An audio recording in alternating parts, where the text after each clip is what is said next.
Buenas and half a day. This oversight hearing of the Committee on Health and Veterans Affairs is now called to order. The time is 2 o'clock in the afternoon. It is Tuesday, May 12th, 2026.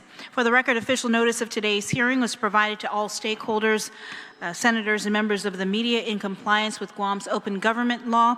Notice was also posted on the Guam legislature's website as well as the public notice portal to ensure transparency and public access. All hearing materials have been uploaded to the committee's shared drive and printed copies are available upon request. This hearing is also being recorded and will be available on the Guam Legislature's YouTube channel, so members of the public may review the discussion at any time. The purpose of today's oversight hearing is to hear directly from the Guam Office of Veterans Affairs and the Veterans Commission regarding several important matters, including the status of the Modernization and Infrastructure Plan implementation, updates on the relocation from ASEAN to the Chancery Building, staffing, digitization of the Veterans Registry and Claims System, as well as an update on the Veterans Cemetery, strategic communications and outreach efforts, including updates to the agency's website, social media, and public information efforts, lapsed funds, federal grants, and updates on the Cemetery Trust Fund and VA plot allowances, certificates for vehicle registration, veteran benefit claims, equipment and materials as well. If there's time, we will accept public testimony. We appreciate everyone taking the time to join us today, especially our veterans, service providers, and members of the community who continue to advocate for those who have served our island as well as our nation. But before we begin, I'd like to recognize members of the committee that are with us today. The Vice Chair for the Committee on Health, Senator Vince Borja. We have with us Senator Jess Lujan, Senator Sean Gumatauto, Senator Joe San Agustin, as well as Senator Tello Taitagui. The ground rules for today: each senator will have 5 minutes for questions. For those responding, please speak closely into the microphone, introduce yourself, as well as if you are representing any particular organization. At this time, I'd like to call on the Legislature Sergeant-at-Arms, Mr. Ed Kaigui, to swear in those who will be testifying today. Mr. San Agustin, if you could come forward. Mr.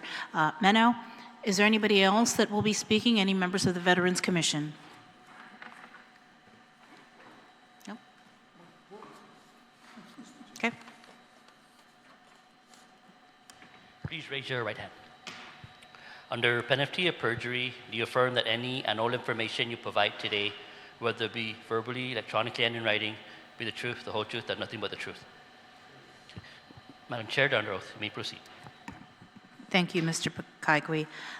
Again, for those of you who will be speaking, speak closely into the microphone. Mr. San Agustin, if you'd like to begin.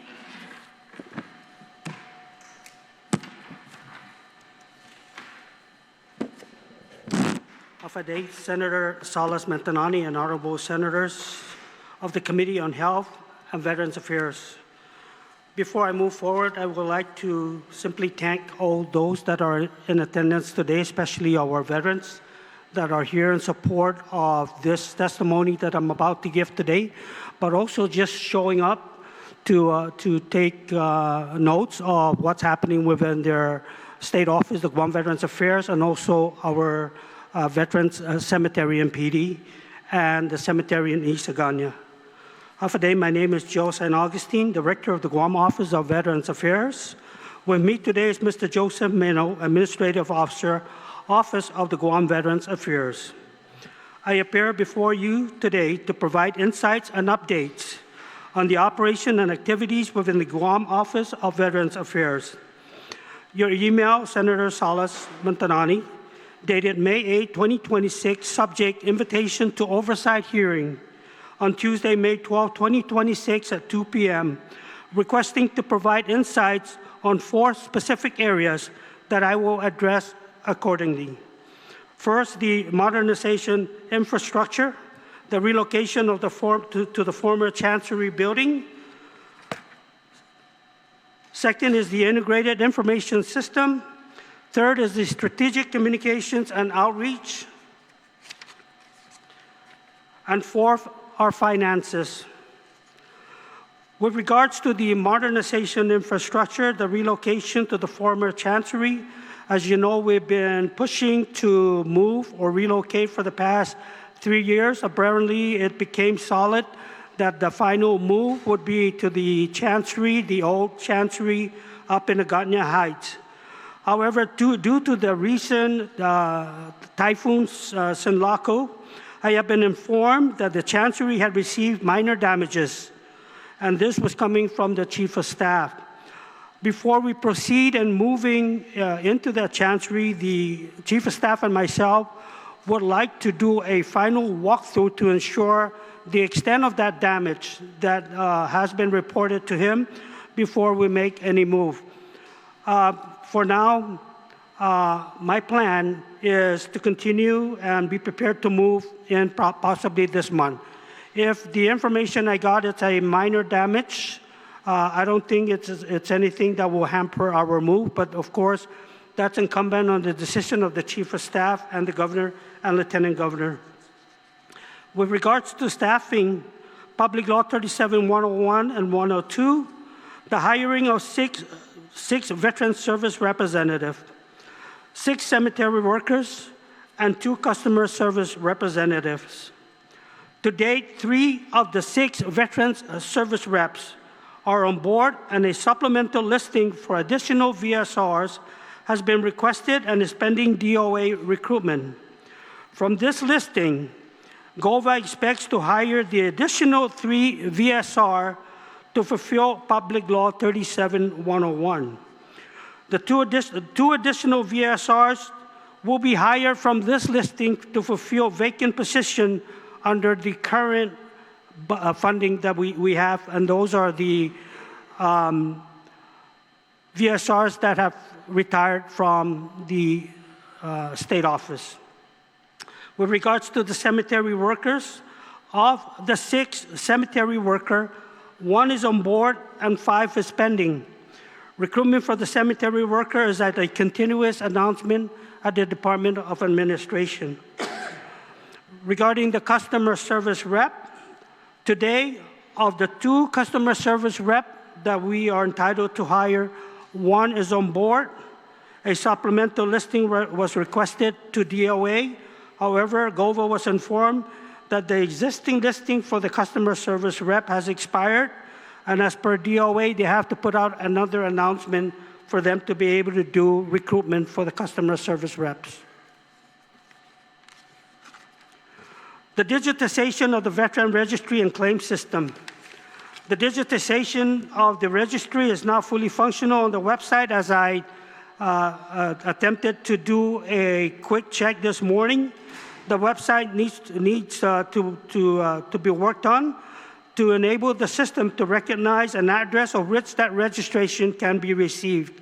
Apparently, the only way that you could access that registration is on our website and allow us to receive the registration is that the individual has to print it out, fill it out, and then send it back out to an email on that address, which I'm the recipient. However, that I did not expect. However, my conclusion based on my test of the system this morning is that it is not recognizing an address in which it should be done digitally, and that when the submission, after the completion of the registration, you press submit, it should just recognize an address under the Guam Office of Veterans Affairs in which that registration should go to, but not, as of now, it's not doing that. The claim systems, with regards to the claim system, it's so-called the Veterans Benefits Management System. It is a secure web-based digital platform that is used by the U.S. Department of Veterans Affairs to process disability claims and pension benefits. It acts as a central repository for storing and managing electronic claims. With this part here, Senators, this is pretty much a federal system that is in place for our use. We are just users. We have no control as to its design.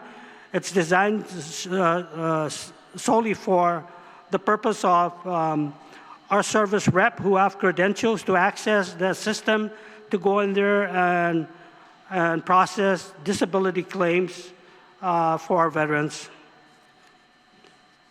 Improvements to the Guam Veterans Cemetery. As you all know, there's a cemetery expansion grant of $15.4 million to expand the capacity of the Guam Veterans Cemetery. It's for the building of 1,480 above-ground crypts. The contract is currently with the AG for review and signature. Ladies and gentlemen, senators, my understanding is that contract has been with the AG prior to Typhoon Sinlaco, and I guess that after the typhoon there was some delay. But if any of y'all have some connection, not connection, I don't like to use that word, but communications where you could emphasize to the AG the importance to move forward with the reviewing and approving of that contract. It's been waiting. I could tell you that I am kind of worried because we're pretty much about 15, if not 30 days behind our supposedly scheduled timeline to ensure that this grant is fully implemented before 30 September of 2026. So if y'all have a way of encouraging the good AG to assist us, I would really appreciate that. In addition to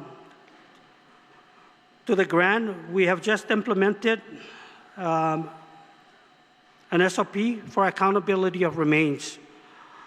This is one of those mandates that the federal government has been pushing for us to make sure we have such a program in place. And coincidentally, senators, the day where we fully had implemented this SOP, it just so happened that a violation has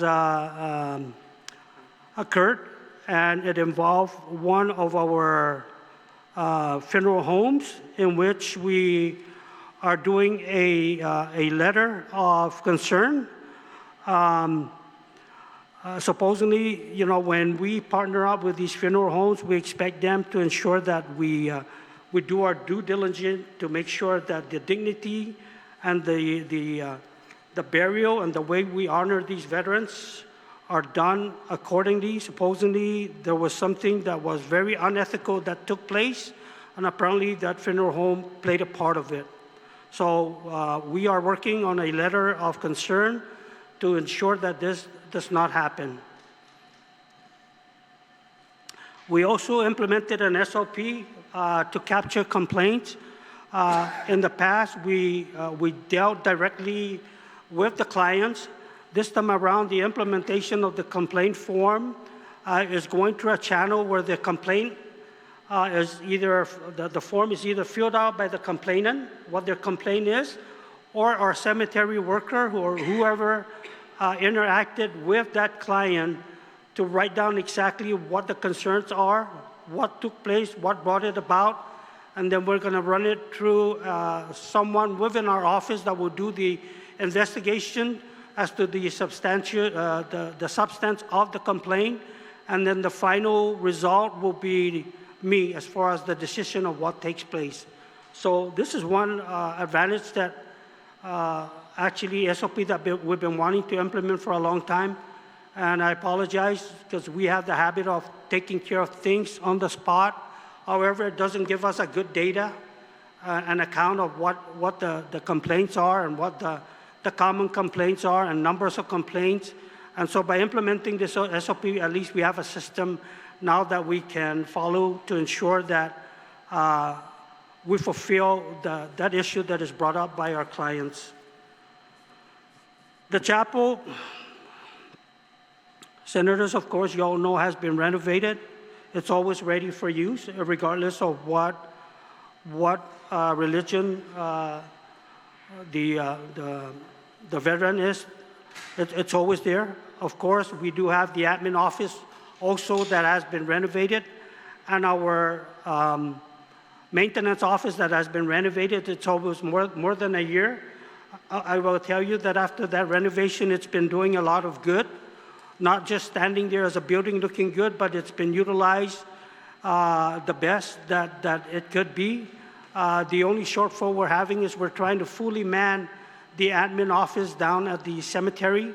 Right now, we are managing a lot, or more so, most of the cemetery operations from ASEN. So with that, I could say that I think with the renovation and a lot of attention to detail that our crew has been engaging with, we were able to solidify a lot of challenges that we were experiencing in the past. One of the biggest things that I would want to share with you all is the partnership of the American Red Cross and the partnership of the Liberty Center at Naval Station, Guam. They were a large contributor to the beautification of the grounds down at the Veteran Cemetery. It's just the location where it's at, senators, it poses a lot of challenges because of the trees, the climate, and all that stuff. It looks like we're able to overcome a lot of those challenges by having these volunteers coming from these different organizations, specifically the Red Cross and the Liberty Center, in which like 35 of them showed up this weekend. They did a lot of painting on the crypts, a lot of painting on the fence line. They helped us realign head markers that were not aligned for many years. So it looks like by the end of this month, the realignment of the new burial ground by the flagpole is going to be completed, and that's due to the help of these volunteers coming from the Red Cross and the Liberty House or Liberty Center. As far as the integrated information system, the implementation of the Veterans Information System, we do have an MOU with the state of Utah. Right now, we are currently working with an organization called Salesforce to obtain 3 admin credentials. That is for the Guam Office of Veterans Affairs, credential for the Records Management Office, and credentials for the Office of Technology. In addition, we are looking at 10 credentials to be purchased for all the 10 users, our VSRs. And on there, it shows you that each one of those credentials, right now the estimated cost just for the administrative credentials each is $2,400. For the credentials for the users is around $1,400. I will speculate that those numbers are possibly going to change as soon as we're able to reach out the point of contact for the Salesforce organization that's supposed to be assisting us in implementing the Veterans Information System. We do have the state of Utah fully supporting us to make sure this happens. I could tell you that the demonstration that they had provided us a couple of months ago as to how this system works, the efficiency, it's a system that cannot be beat. It's a system that you could utilize and customize according to your needs. So the way it's going to work is we're going to write off the system that the state of Utah has implemented, and then if we need to make changes or addition to the design of how we see fit for our state office here, we could do that accordingly. But right now, the process that we need to deal with is engaging with Salesforce to work with us so that they can provide us the cost of how much each of these credentials are going to be. And then I will bring this to you all up front that because it's a program that Guam does not have accessible to, it appears that we're going to have to sole source this particular program.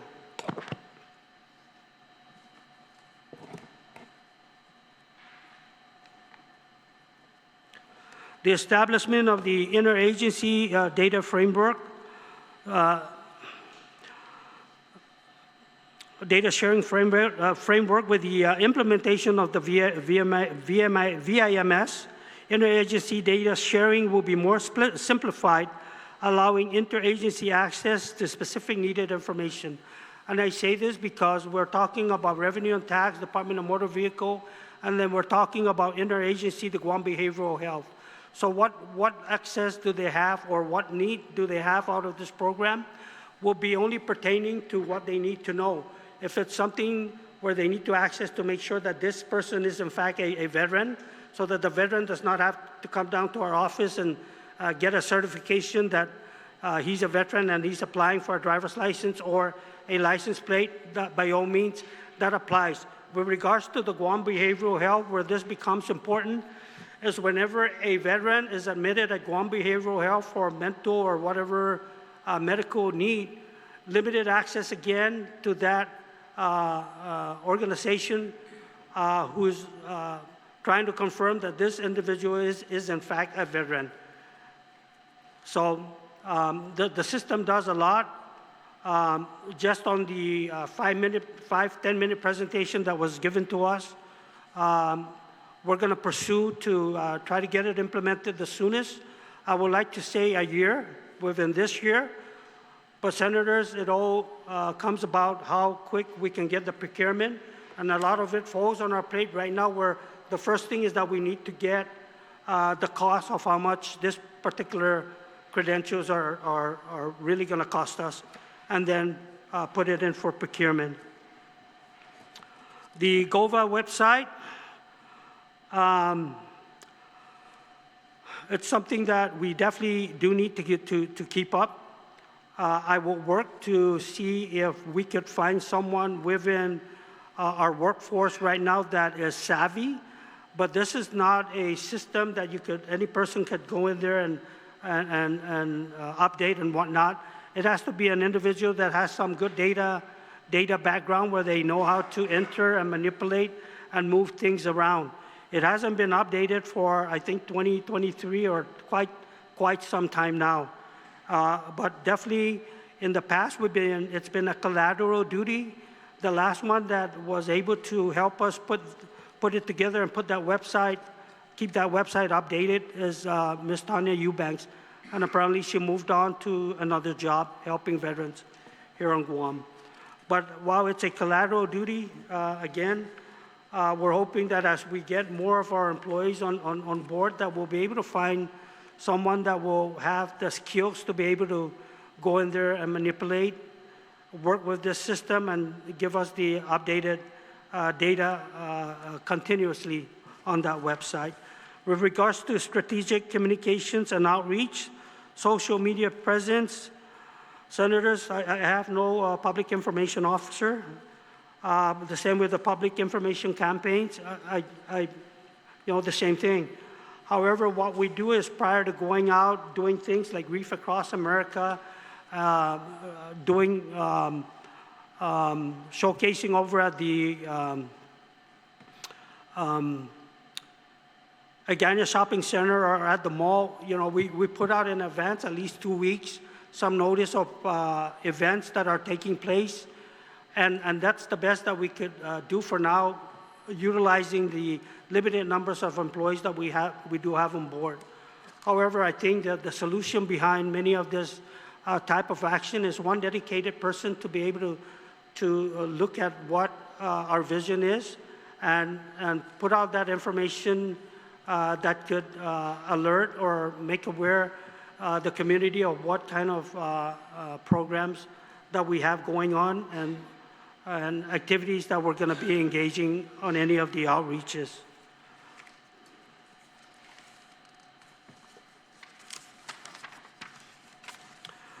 There was a question or a part there where it says partnership with veterans organizations. I know it's been mentioned, there's like 20 veterans organizations on Guam. I think on the commission itself, there are like 12 solid members that are all nonprofit veterans organization. I don't talk negative about any of these organizations. I embrace each and every one of them. However, I do kind of respect their bylaws and how they want to run their organization. There are times where as a commission, or there's times where myself as a director, I try to ask for certain things, or they try to ask for certain things. And so that's how we kind of collaborate to see what is it that we could help each other. But sometimes they stay within the boundaries of their bylaws and whatnot. I have had some resistance in the past, and it's just the nature of the commander. You know, the commander doesn't foresee that that's an interest of theirs and whatnot, but you know, pretty much, senators, I think, with the new makeup of the leadership of the Guam Veterans Commission and the way we're moving forward with ensuring that when we talk about things, we talk about what's best for the veterans and their families and the organization in itself. I think we're coming together, and it takes a while. It takes a while, and I'm probably one of the very patient guy that, you know, tries to work with any organization that people think they're problematic. But, you know, my job is to support that nonprofit or that veteran organization in any capacity, and I've been working on it. It's not easy, but a lot of them love to work with me too, you know. But a lot of them, I just, you know, there's times where I just can't take their focus away from what their main desire to do with their own organization. But with that, it's an ongoing challenge because it's the nature of the individuals and what their bylaws kind of guide them to do. But the vet organizations, to include those motorcycle clubs and clubs or vet organizations that are not in the commission or part of the commission, are all good organizations. They're doing whatever they could, whatever they love, or whatever they can with the veterans that they're engaging with. We're talking about lapse funds. I did put the attachment. There is a second set of attachment. Actually, there's two attachments. The one attachment on there should be a document that was dated January 21st, 2026.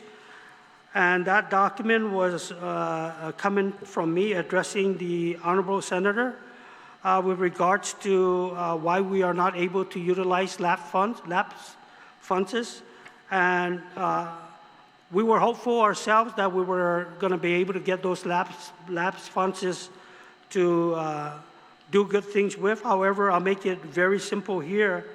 BBMR states on the third paragraph down, BBMR states that it was made aware by the Director of the Department of Administration after reviewing the analysis of the FY 2024 general fund balance, determined that there are no general fund balance available to carry forward into FY 2025.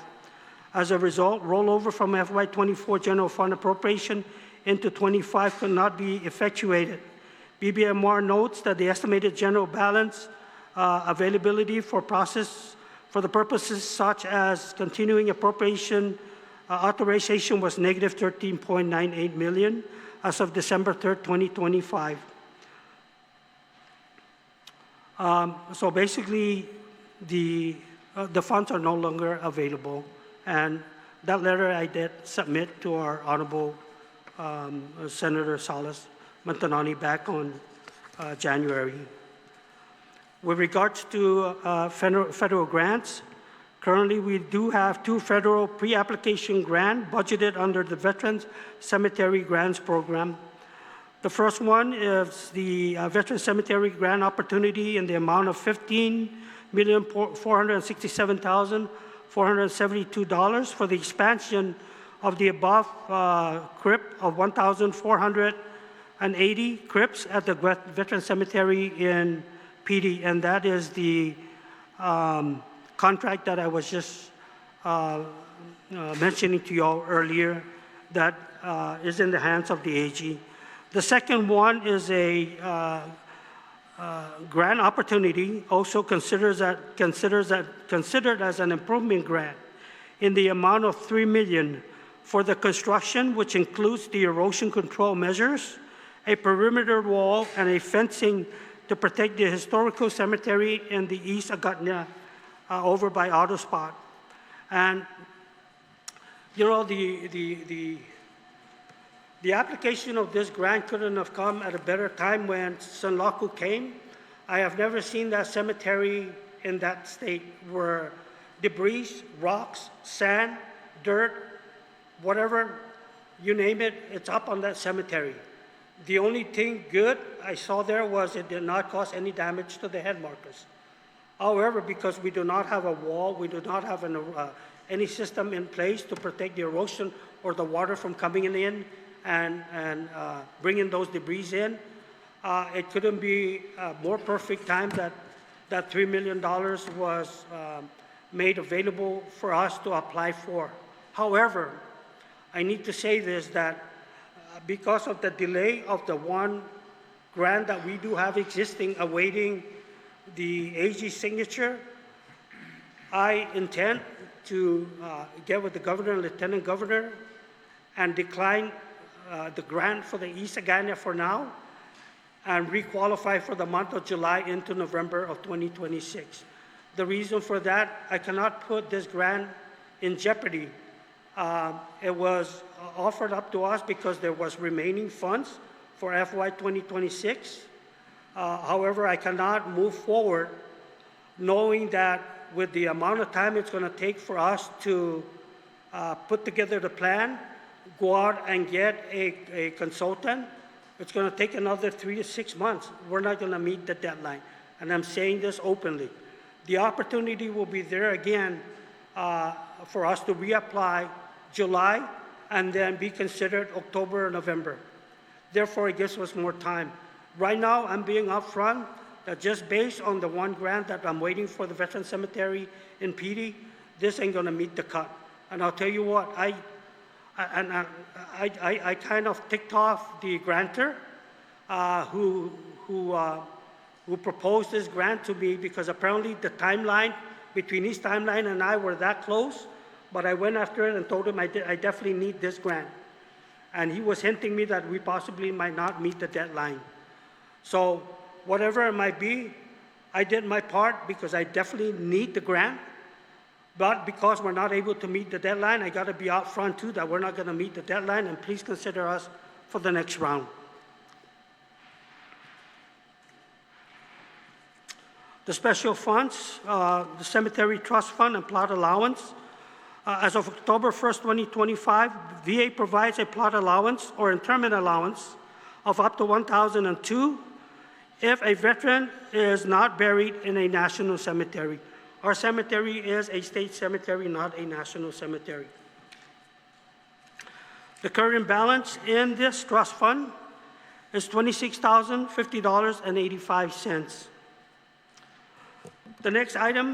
Mr. San Augustine, Yes. 26,000 or 26 million? Because it says 26 26,000. million on your sheet. See, I told Joe Mano to check on it. It's 26,000, ma'am.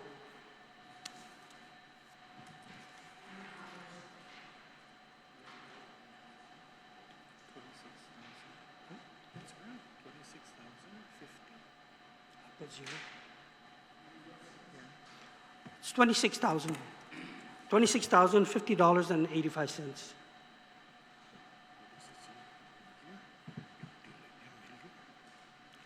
Okay, 26,000. Okay. With regards to a certificate for vehicle registration, Senator, I was just kind of guessing. Initially, I thought you wanted us to render and show proof of our vehicle registration that we have at the cemetery, but I kind of thought that this had to do with vehicle registration for the veterans. And so, per Public Law 3686, an act to waive the fees for World War II, Korean War,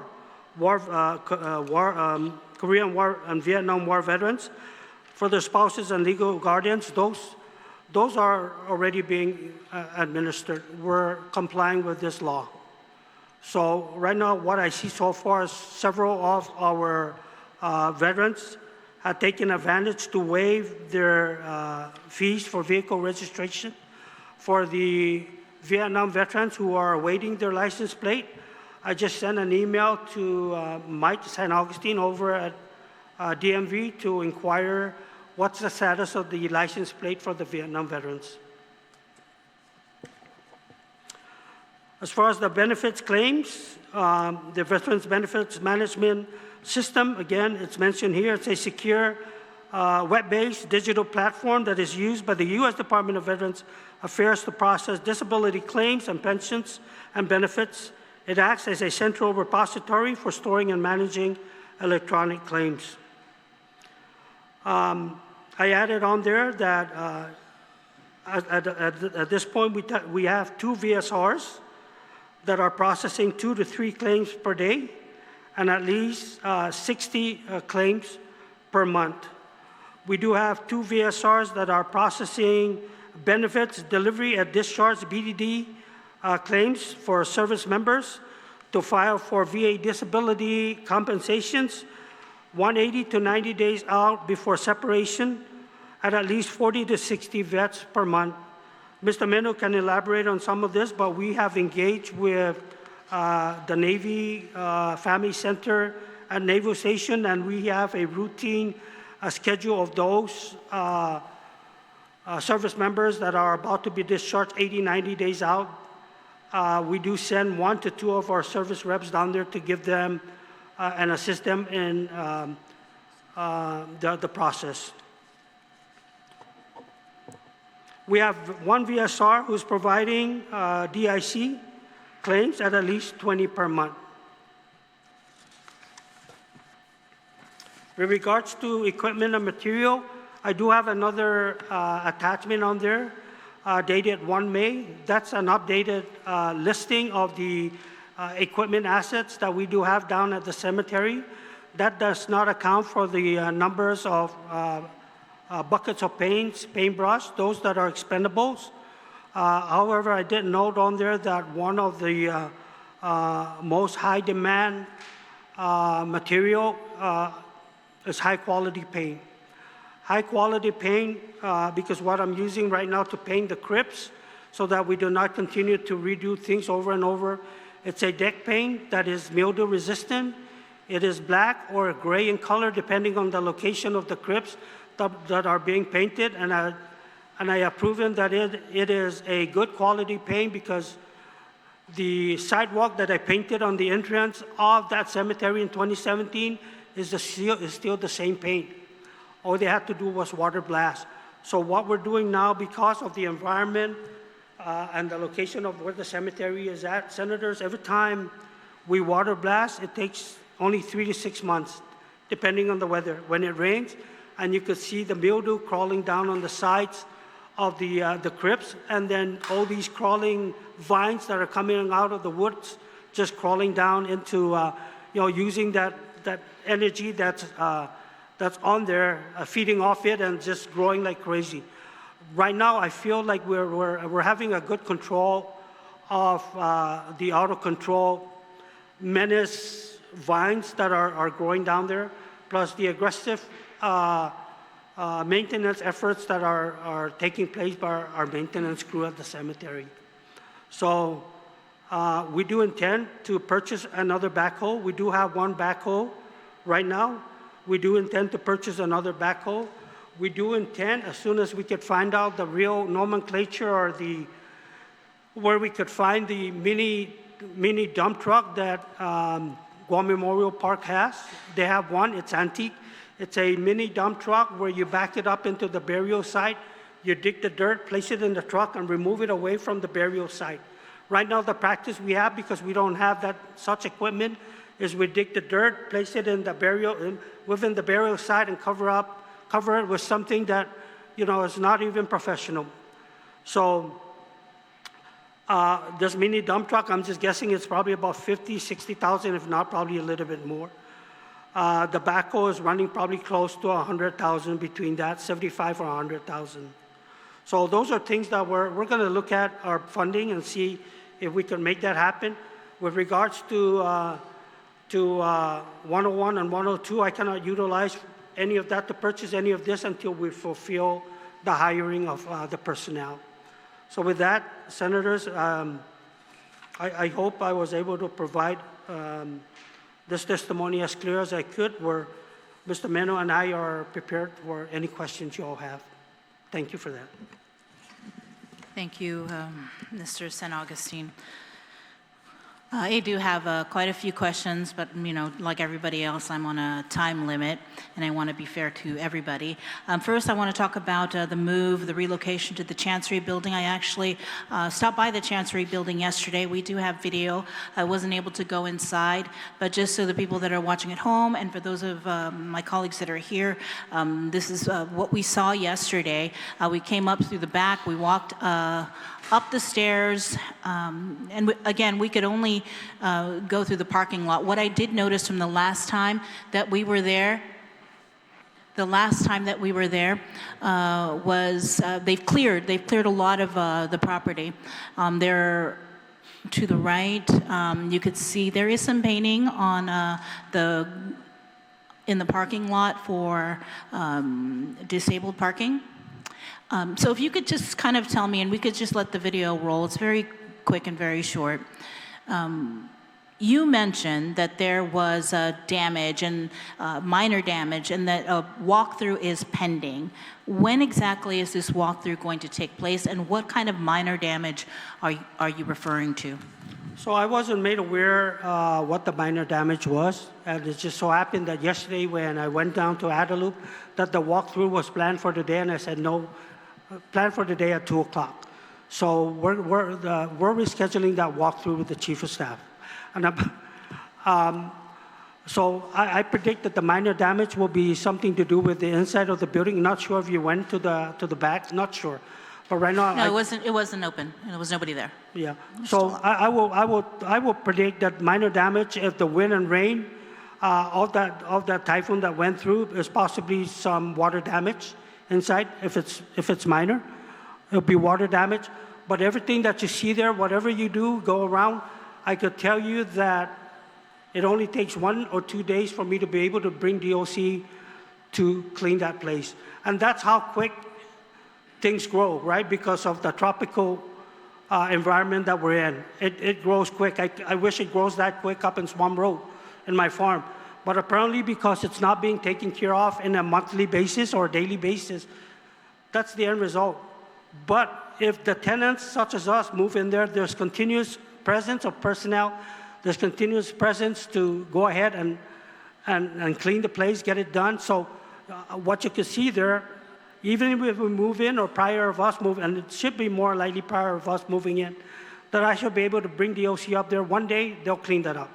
And those are some of the leftover debris that about a month ago or a month and a half, I did have them come up there and clean the majority of the big debris. What you're seeing right now are leftover debris, small roots from trees, grass, right? That, once it rains in Sulaco, how many days? 4 or 5 days? Come down to the cemetery, it only takes 2 days. I could bush cut, mower in 2 days. It's like we never bush cut. So, right, that's why management is there, right, to manage and ensure the continuity of that service. What about ADA compliance? Is there any renovations or anything that's going to be needed to be conducted in order for you guys to move in and in order to accommodate any veterans with disabilities? Yes, so the ADA compliant, if you can see the front hatch, the front door there that already has the blue marking, we're going to have to remark those and have that closest to where the entrance is at. That will be where the disabled parking will be I'm at, right? I'm talking about inside, because I've actually toured the inside as well, and there's, step downs in certain areas. Oh. Yes, I'm sure yes. you've been inside, you've done a tour, a walkthrough. Is there any work that needs to be done? Senator, Restrooms, there's no steps in the inside of the building. Where the admin side of the house would be, there are no steps. Is that to the left, when you walk in to the left? So is when that you're the facing admin? the Chancery office, it's to the left, Okay. right? There is one concern, and we've brought it up with the director, that there needs to be a ramp that would have to be built Right. for any of our veterans who are on wheelchair or walker. Or just our Manamco veterans, there will be a ramp that would be built in just so that they would have an assistance to get into the main doors. But as far as steps inside the building, there are no steps. Especially leading into the veteran service officers' offices, there are no steps. Furniture, do you have funds for furniture? Where are you going to get furniture for this I'll have Mr. Menu facility? answer that. So currently, to date, I'm working with GSA and DOA financing. So I had submitted a total of 16 requisitions when we were given the okay to use LAPS funds to purchase furnitures and stuff like that. But unfortunately, when we got the notice from BBMR, that all shifted. So currently I'm working with, again, GSA and DOA finance so that those equipment or furnitures that we can avail ourselves to purchase, anything under $25,000, because we have until July 31st, 2026 to move that forward. So we currently are trying to manage within our budget what we have to purchase any additional furniture. I do have in requisition the conference table that would be used for the conference room that the Vet Commission also could utilize. But as far as office furniture, we are currently using what we have, our resources that we currently have. I did submit in a requisition for computers to replace all of our computers. Unfortunately, earlier this year, we were made aware by GSA that that IFB was canceled in total because of the rise of cost coming in from the vendors. I made 2 adjustments to that requisition to meet the price of the computers, but we were told they just canceled the bid out completely. So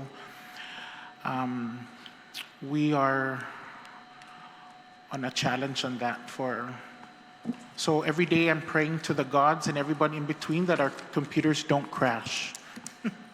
How old are your computers? I'm sorry? How old are your computers? Oh, ma'am. I think they were since the time of Moses, so.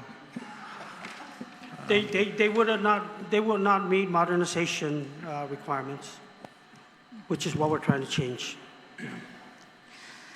I want to talk about the $15.4 million grant. You mentioned that it was stuck, the contract is at the AG's office. How long? You only mentioned prior to Sinlaco, but how long has it been there? It's probably, including this week, it's probably going on 3 weeks already, about 3 weeks. Okay, 3 weeks. Yes. I was made aware last week that it needed to be returned to DPW for some verification of language, and I understood that took place just one day and was resent back to the AG. And DPW was the one who wrote the solicitation and put it out? That's correct, and they're the one that submitted it to the AG for... And when does this contract need to be signed? There's a timeline, you said September 2026, is that the, this is for the A&E, right? Yes. This is for the A&E? That's correct, yes. So how soon do you need to get that done, that contract signed, to meet all of the deadlines for this? This is the notice of funding opportunity, correct? That's correct. So, Because last year, I remember you had to pull back because there wasn't enough time. So I just want to make sure we're not going to be back where we were last year, where I'm going to find out after an oversight hearing that, oh, we had to, we couldn't do it. right, we don't want to go back that route. So right now, we need to be able to fulfill the A&E by 30 September, which is, we're cutting it close. The A&E has to be completed and submitted Yes, to the National Cemetery. And ma'am, that 3 weeks is not including the week off from Sinlaco. So just for the record. DPW had submitted it. That is what we're waiting for currently, is for the AG to review and submit to the governor's office. Okay. And you also mentioned this $3 million grant opportunity that you plan on maybe pulling back? Yes, so I don't want to put the agency or the government in a position, I don't want to put the VA, NCA in a position, which I am right now. There's no way that we are able to put together a scope of work, have it reviewed, send it up to the AG for review and whatnot, come back, put it out for a bid. It's just not going to make it, and then have that design the A&E design completed by 30 September as well. This has to be done by 30 Yes, ma'am. September. Yes. What is the grant for? So the grant was for an improvement grant for the Isagotna Cemetery to prevent erosion, to be able to build a wall and a fence. And the wall was to prevent the waste, right? Seawall. From coming in and all that, yes. Senator, we're not going to make it, and this is on record. We're just going to, I need to get with Adelup to give me the blessing Is to this go ahead to and turn put it. in a proposal for the grant? Is that what we're talking about here? Yeah, so it's going to be a similar process as the expansion grant. We still have to do a scope of work. We have to review and approve the scope of work. We have to send it to the AG for approve. It comes back, we have to put it out for a bid. And so based on what I've learned from the expansion grant, the bidding, just that process, the administrative process took us almost 6 months. Okay. And you don't have a grant writer? Do you have anybody at Adelup helping you or anything like that? We're using Adelup, the state clearinghouse, to assist us in The this. state clearinghouse. Yes. Did they help you with the expansion grant? Yes, they did. They did. They did. And the reason why, there were federal grant opportunities for GOVA. I mentioned it to you weeks ago, and I even wrote up the grant proposal, one for $15 million, the other one for almost $2 million, and it was ready to go. And it's so disappointing because you missed the deadline, and the congressman's office is like, we tried emailing, we tried calling, no response. And that is $15 million of basically free money. There was no cost share. Another $2 million, no cost share. Almost guaranteed that you guys would have gotten that money. So for me, I'm just really, really disappointed that you lost out on that community development grant funds. And I've told you that I'm here, I'm open, I'm willing to help you guys. I have experience in writing bids and proposals, and if it's something that you need help with, my door is open. So the next time a grant opportunity is presented to you, all you have to do is give me a call and I will help. But again, it's just disappointing. That was almost $20 million out the door, and I'm scared that I'm going to hear that this $15 million notice of funding opportunity to expand the Veterans Cemetery is also going to be gone, because right now this $3 million grant opportunity, you're already telling me that, yeah, we're not going to do it. That's really just disappointing. So I can go on and on with different questions and concerns I have with the proposal, but I'm sure my colleagues do as well. So I'm just going to ask you, Mr. St. Augustine, do you think that you have been a good director for the Guam Office of Veterans Affairs? You're asking Because, me? yes, because I was here at the last oversight hearing, and I've watched some of the other oversight hearings, and some of the problems and the issues, I've kind of heard this before. So I was hoping to hear more solutions and more updates on progress. So can you restate the question, Senator? Do you think you've been doing a good job as the director of the Guam Office of Veterans Affairs? I like the way you all look at me, because definitely I'll put this there. I don't like to sell myself, but I'll tell you what, as a retired 30-year Marine and as an appointed director, I'm doing the best that I could. If anything, it's something that is out of my control. Because if I wanted to get it done and everything was there, given to me, in which I have authority, I will execute it, get it done. But right now, I got to work with different agencies. I got to work with the system. And I can't help it if a system is designed the way it is, in which I just have to work with it. But if it was up to me, you could swear me in and said, I ain't going to do this. Give me the money and let me execute it. But right now, there's a system in place, and the reason for that is because it has to have it's a controlling mechanism. It's in place for a reason. Each of the leaders, each of the directors, each of the program, each of the agency exists for a reason. And if they function that way, and I function that way, I got to function to work with how they function. So as much as I want to see this thing mature, and come into play, it's taken a long time. I'm not the only one that has suffered this. You know, the prior director, the other one, faced the same thing when they were expanding the RA ground, the so-called ground vault.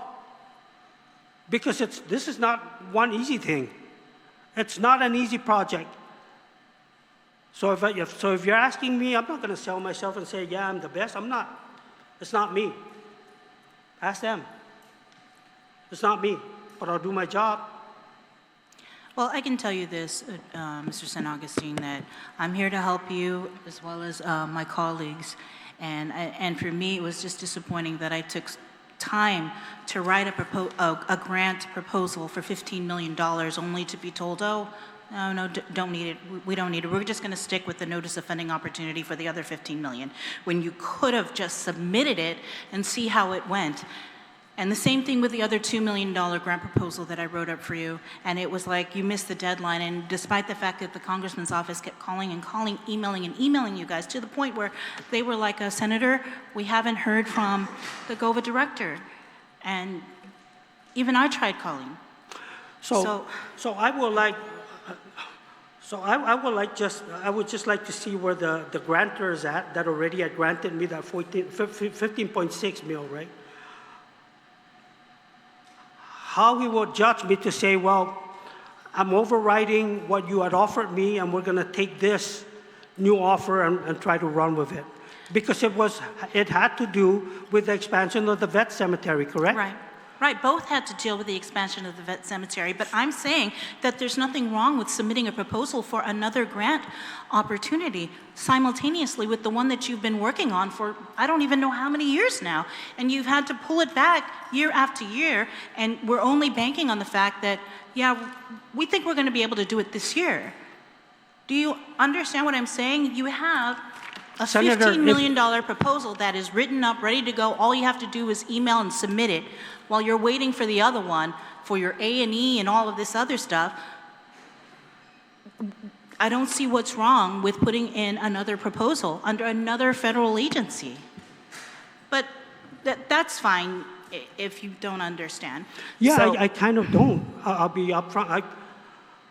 So under a federal, so the way I see that is that funding will apparently come again from the cemetery grantors, unless no, I'm it's a mistaken. completely different federal grant opportunity. Okay, we'll go from there. Thank you. Okay. I'll go ahead and open up to my colleagues. Also want to acknowledge the presence of Senator Therese Terlahi as well as Senator Chris Duenas. I'm not sure who was here first, so I'll start with you, Senator Gumatata. Thank you, Madam Chair, and thank you, Office of Veterans Affairs, for being with us this afternoon. And I actually really appreciate the attendance today of the many members of the Veterans Commission that are here, because I hope you were listening and trying to understand what this office now is facing.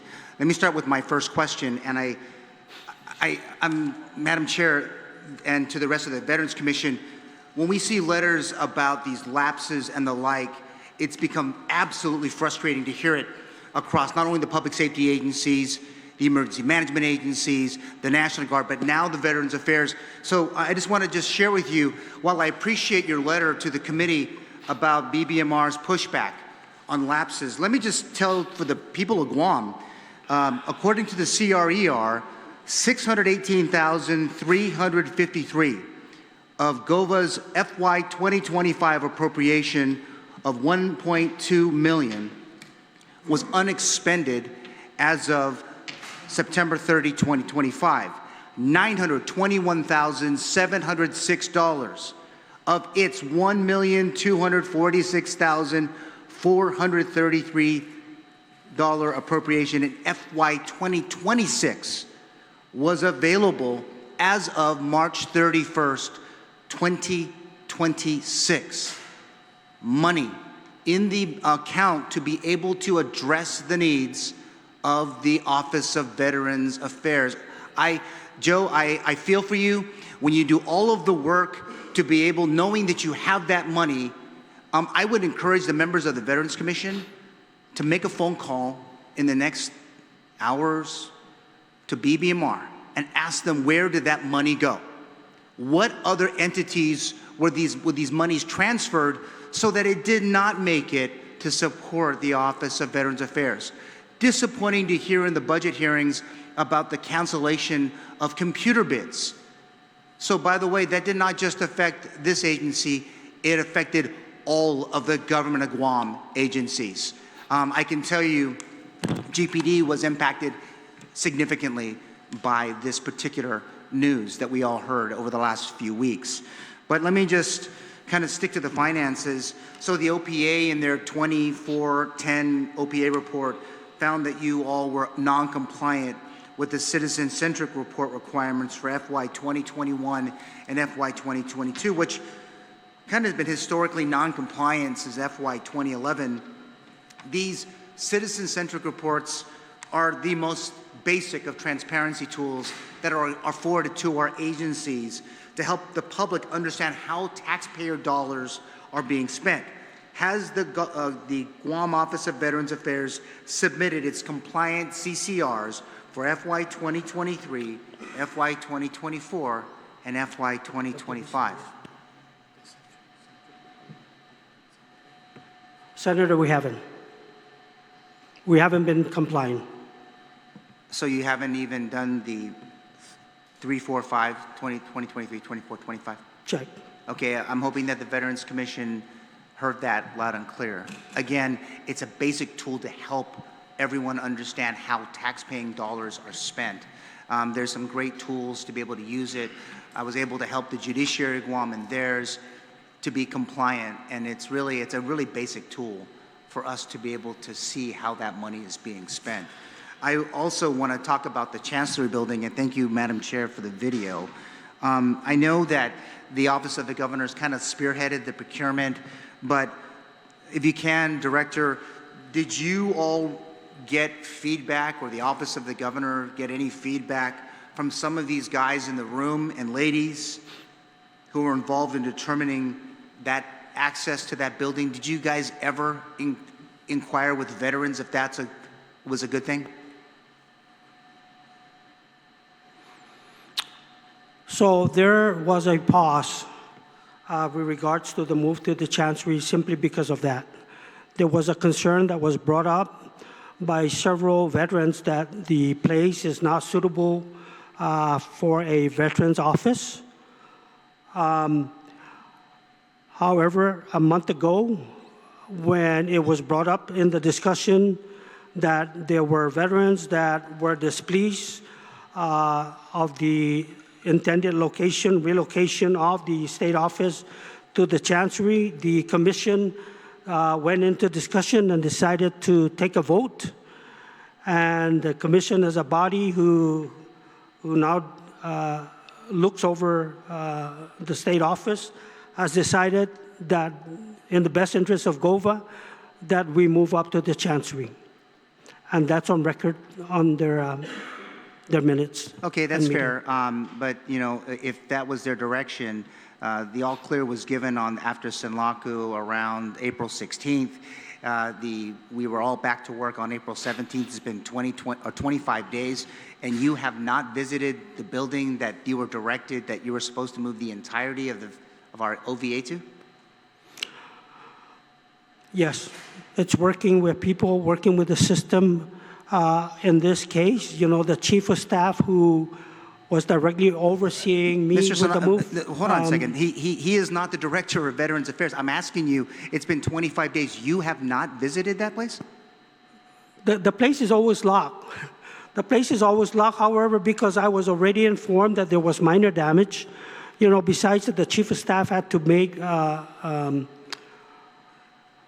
official travels, I had to wait for him to come back so that we could actually walk the ground and look at what the damages are going to be, what it's going to cost. Because if it's something that we could deal with and move in, then, you know, by all means, I think we should be able to move in. But if it's damage that needs to be repaired before we move in, I think we should address that. How much damage was done at the Veterans Affairs office? None. and we inspected that the very next day. That's what I'm saying. You expected that the very next day, but a place that you're planning to go to it's been 25 days. You haven't stepped foot, got a key, didn't hop the fence. Well, don't get hurt doing it, but you didn't do any such thing. I mean, you're using, we referenced Moses about we might as well just talk about the abacus that's going to be able to add up some of these things that are happening at GOVA. Madam Chair, I'm out of time, but yeah, I wish that a little more attention was paid to these issues and to include BBMAR. Thank you. Thank you, Senator Gumatauto. Senator Taitigui? Thank you, Madam Chair, and good afternoon to my colleagues. Of course, good afternoon to Department of Veterans Affairs, as well as those who are in the audience today. You know, Mr. Director, I just wanted for the record, you know, the years that I've been sitting here and having the Director of Veterans come before us, there's been so many controversies about the particular director and people coming and lobbying the legislature to get rid of that director. I think that we went through, since I've been here, about 3 of them. And there was always complaints coming, you know, from those who were not happy because they weren't getting their way. And actually it happened. They left. They did their best and then they left. But since you've been sitting in this position, I have not had one individual come up to me from the veterans community to ask me to find a way to get you out, like they've done to the other ones. So that speaks a lot, because the position that you're sitting in right now is very difficult to please everybody. And the needs of veterans are many, many. Not like your average, you know, citizen here. They've gone through so much, they've given their life and dedication, and in return, they were promised to be taken care of, and it was our responsibility to do that. So what can we do to help you? But I do want to mention for the record, when we had the OPA report last year in 2025 that was issued by OPA director, or not director, but OPA BJ Cruz, he puts down the following, they addressed this deficiencies. We recommended the following. This was your audit, okay? Everything from budget plan and other funding sources to pay for, office space, software, serve technology, professional services. Then goes to 2, management should collaborate with other local VSOs to identify prospective VSRs for the purpose of providing greater access to all claimants on Guam who apply for benefit services. 3, should evaluate public information. 4, should implement SOPs. 5, should pursue the adoption of rules and regulations for confidentiality of the registry. So at the end, he writes,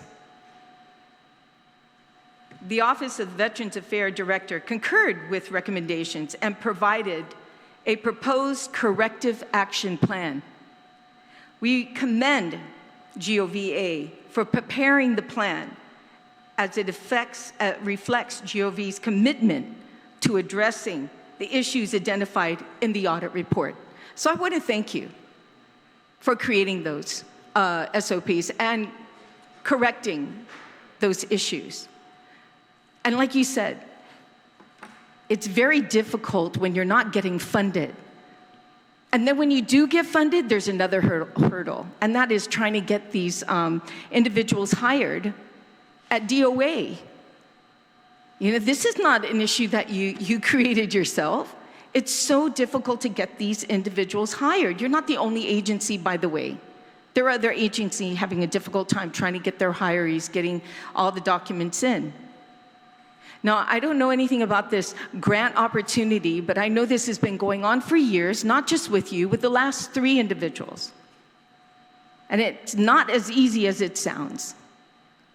So, Mr. Meno, you've been assisting. What is the status of your budget from last year compared to this year?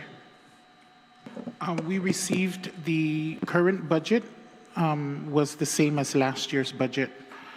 Again, the director has informed me that with the current budget, We were able to pick up 2 data control clerk 2 positions using funds that we identified with BBMR that we wouldn't be in the red. So just so you know, we are picking up 2 data control clerk 2 that would be stationed under the records division, the records area. The current staff under records are all from DOL. So we need to classify employees that belong to Guam Office of Veterans Affairs. There was a position put out DOA for clerk typist 2, and so we're going to, I'm currently working with BBMR to, again, identify funds within our current budget to see if we can pick up 1 or 2 that would be stationed down at the admin office, the cemetery, to provide admin support there. We've just been, with our 12 employees that we have currently at GOVA, we've been, putting 1 or 2 down there just to assist with our clients. But we really need to have employees put down at the admin office at the cemetery. So I'm currently working with BBMR to see if we could hire 2 more additional staff for that office. What is the holdup from DOA side? So right now it's currently being announced for clerk typist 2. So once they establish a list, I have already created the position for our office. We're just needing to submit it to BBMR for its approval, make sure that we have the funding for it, and then it'll go up to DOA.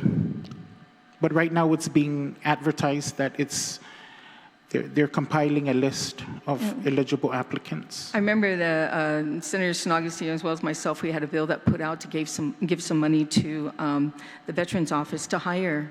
So that was a while ago. Yes. So as the director stated, Public Law 37, 101, 102, we are working to hire the 6 VSOs and the 6 cemetery workers. If you remember from our last oversight, we announced that we made the adjustment to the job specs for the cemetery worker. Because so it was that difficult, took effect right. on March 1st. Yeah, So it's right now, the current announcement for that position is with the amended job specs. Yeah, because that was a lot harder to try and get Right. people to, not accredited to that position. For the chauffeurs, they needed Yeah. a chauffeur's license. Right, Yeah. okay. So my last communication with DOA, they have received some eligible applicants. It's right now currently at the vetting stage.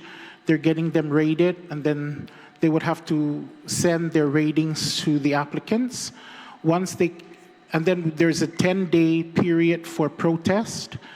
After that's done, they'll compile the list and send it over to me for consideration for interview. With just that little amount of individuals, I'm also hearing good news about the cemetery and its condition and the way it looks. I'm glad you put the identifications up. That has been cleared, and I know there's more to do, but with what little every agency has, I'm sure you're doing your very best, and I appreciate all the hard work, especially those, only 12 when you've been asking for years for more people to help you out. So other than that, I have no other questions. Your budget, it's staying status quo, like you said? Okay. Well, thank you so much. Senator San Augustine. Thank you, Madam Chair.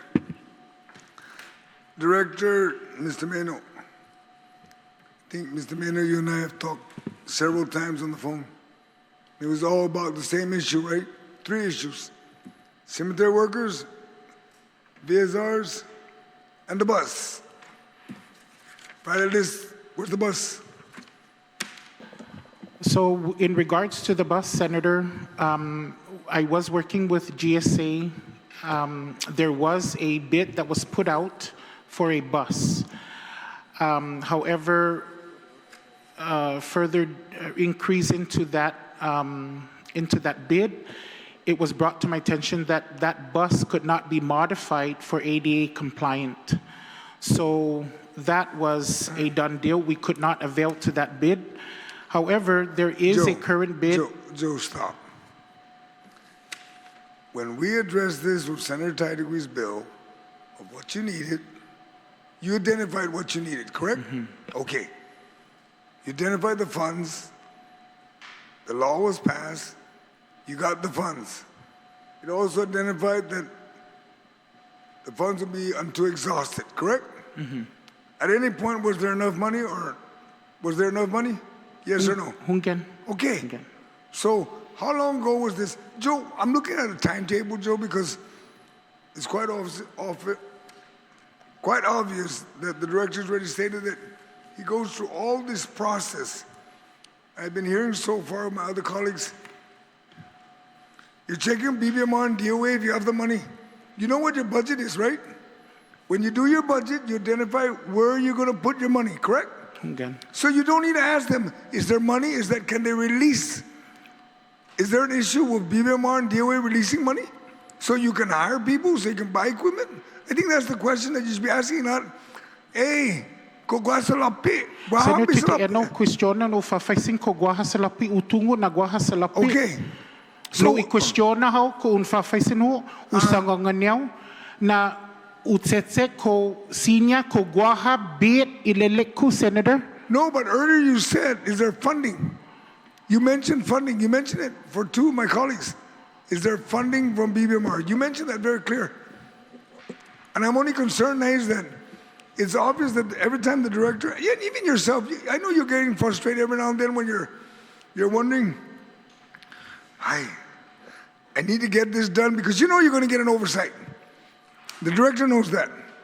And I'm only concerned that every time we try to figure out a way to help you guys, somebody seems to be tying your hands downtown, not at your office, because you're wiggling wherever you need to wiggle.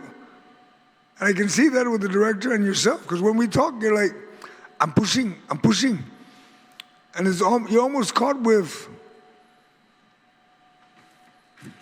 gosh, I read one statement here. The list expired. Why does it take so long that the list keeps expiring? I'm trying to find a way to help you guys. Senator, anyhow, there is a current bid out at GSA for a ADA compliant bus that will meet the needs of what we're looking for. That is bid GSA 018-14. So as soon as the bidders bite the bait, we would be able to us onto that requisition so that we could submit for our bus. Who else is bidding?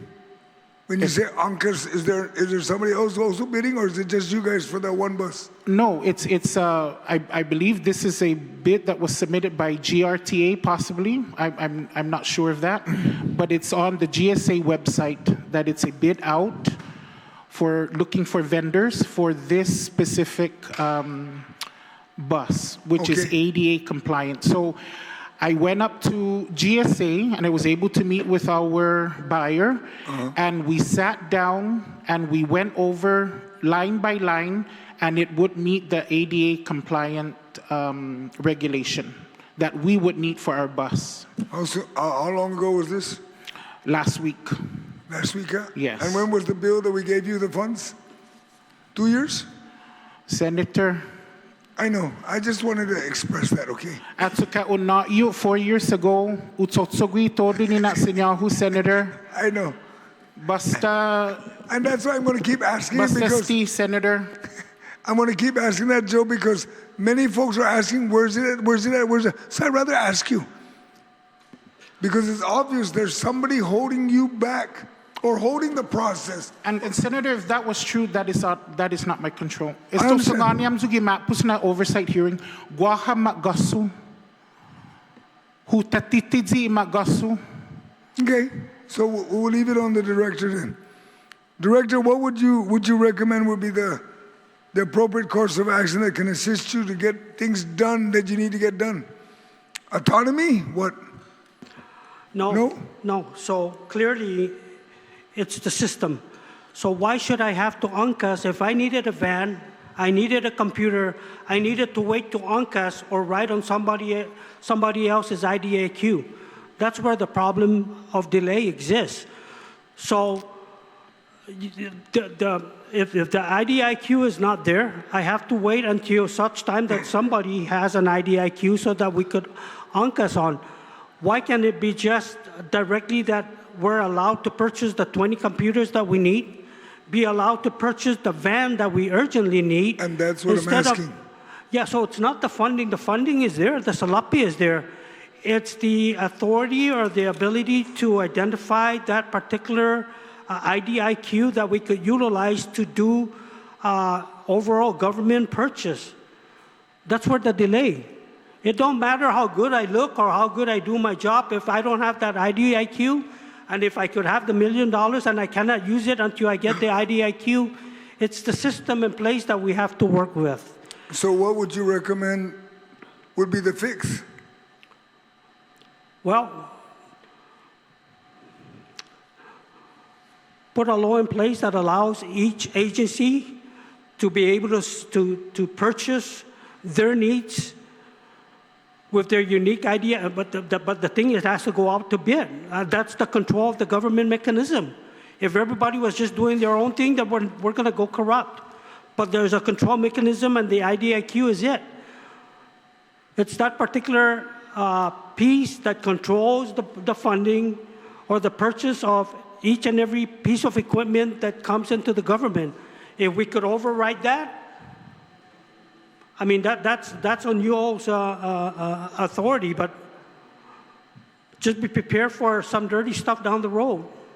So you're saying then that if Public Works was to order something like a dump truck, if anybody else needs a dump truck, everybody's got to back? Yes, sir. Yes, sir. Atan and help us out. That's where the challenge is at. It's not like we want it. We urgently want it. Do you think I want to be here answering the same thing over and over? Well, it's been 2 years, the same old story. Te bonito. No, it's not. Te bonito. Okay, with that, Madam Chair. But it's the system. I'll pursue that course, because every time I call your office, I talk to Joe, and I want to find a way for him. So when he orders something, he's not waiting for mass transit or anybody else. And I know you're waiting for your boss, but I want to find out, there's got to be a way to help you get what you need. Computers, por favor, get your computers. Bus, get the bus. You need to hire people? DOA, give me a listing. This is my list. Don't make it expire. Because it's your list, it's not anybody else. They're not going to hire any other cemetery worker or VSR anywhere else, but in your shop. That's what I'm concerned with. That's why I ask you, maybe, scary as hell, but maybe an autonomy, maybe you just need to be, because the commission selects who the director is going to be, correct? That's my understanding now. If the system that's designed to do its own thing, right, then we got to fix does its own thing, we should not have this problem, but, you know, we'll fix it. We'll figure it out. Thank you, Director. Thank you, Madam Chair. Thank you, Senator San Augustine. Senator Lujan. Thank you, Madam Chair. Good afternoon, Mr. San Augustine, Mr. Meno. This is Mase. Ni pinatin mi pag na Nadia. This is Mase. Let me ask regarding the relocation to the former Chancery Building. Mr. San Augustine, has the legal question been addressed and answered regarding Gov Guam's purchase of that property? And the reason why I ask that is because citation of the Organic Act, okay, Section 5P of the Organic Act of Guam, 48 U.S.C., subsection 1421BP. And this is a key provision of Guam's fundamental federal law enacted by Congress in 1950, known as the Organic Act. It enforces really strict separation from church and state, where it reads, no public money or property shall be appropriated, supplied, donated, or used directly or indirectly for the use, benefit, or support of any sect, church, denomination, sectarian institution, or association, or system of religion, or for the use, benefit, or support of any priest, preacher, or minister, or other religious teacher or dignitary as such. So I'm just wondering if that legal question, if we got an AG's opinion regarding that situation, and if not, is Hessler completely out of the equation at this point? Because I haven't heard a challenge at this point, but if that legal question hasn't been resolved or answered, you might get some, down the line here in regards to local monies that is very explicit in the Organic Act. That again, I'm not a lawyer, and there's one lawyer amongst us here, but that read, I don't know what the interpretation may be. So, do you know if that legal question has been answered by the Attorney General? Well, Senator, it's a good question. The problem with that is I'm not privileged, nor do I have the authority, nor do I know. My job is that as the director of the Guam Office of Veterans Affairs, it's to manage Veterans Affairs and not purchase of government. No, and I understand that. But I'm just wondering because I hate for things to be. I mean, you move forward with that, and if Hessler is completely out of the picture at this point, and that's a stumbling block, whatever the legal reading may be here, it may be a big stumbling block for you guys to be able to move up there if there's such a challenge, because then you'll probably nullify the sale. Or the purchase from GovGuam, which was, in my read, again, it's not a legal mind, my read is unconstitutional. So that's why I'm saying if it's ever been brought up and if that legal question has ever been answered. I'm not privileged to it. Okay, and maybe you may should try to find out. Maybe I know it's not your entity, but you're the ones that are going to be the benefactors of moving into that. And I need to purchase equipment, hire people, manage a cemetery, manage a state office, and that is my focus. I'm glad you're looking after me to make sure that the legal purchase or whatever. I just think where the state is, in the state of where it's at now, that it's gone through all its legal reviews. Otherwise, it won't be purchased or it wouldn't be put out for utilization of a government and the reason entity. the reason why I'm asking this because just not too long ago there was a scathing report. Of course, the audit report is pretty scathing. Okay, and so if we have something like this as well, again, it hasn't been challenged at this point. I don't know if it's going to be challenged again, and I don't know what the legal read may be. But I think that prior to maybe you're moving in there, you should probably get a legal opinion and require that rather than getting ready to move in, and then there's a stumbling block again with that. So that was just my recommendation. That I know that's not your entity, but I would request that if I were you, to say, hey, can you resolve this? I'm too busy doing everything else. Can you resolve this question that has been brought up? So, okay. Yeah. Thank you. And one other question here is real quick, and I'm asking this out of ignorance and stuff like that, right? And I'm glad that I have a chief of staff that's a veteran as well. Okay. Now, I thought that the permitting process, building permitting process, and business license process is tedious, but being a veteran is even more tedious to try to get their benefits. Now, I've had veterans coming to our office that have said that they've exhausted, they're tired of going to the Veterans Affairs Office. Not necessarily, and this precedes yourself as well, okay? I'm not just saying under your administration, but previous administration, they haven't gone for years because they gave up. Their claims weren't processed, they were told to give up, and they just gave up. So I've had to call in nonprofit organizations or individuals, and in that process, their claims were being processed without. So isn't the Veterans Affairs Office supposed to be a one-stop entity for veterans? I know you're asking me that question. I will follow up with the question. I'll have Mr. Menu answer it. For some odd reason, I feel fatigued right now. I'll have Mr. Menu answer it. And yes, it should be a one-stop.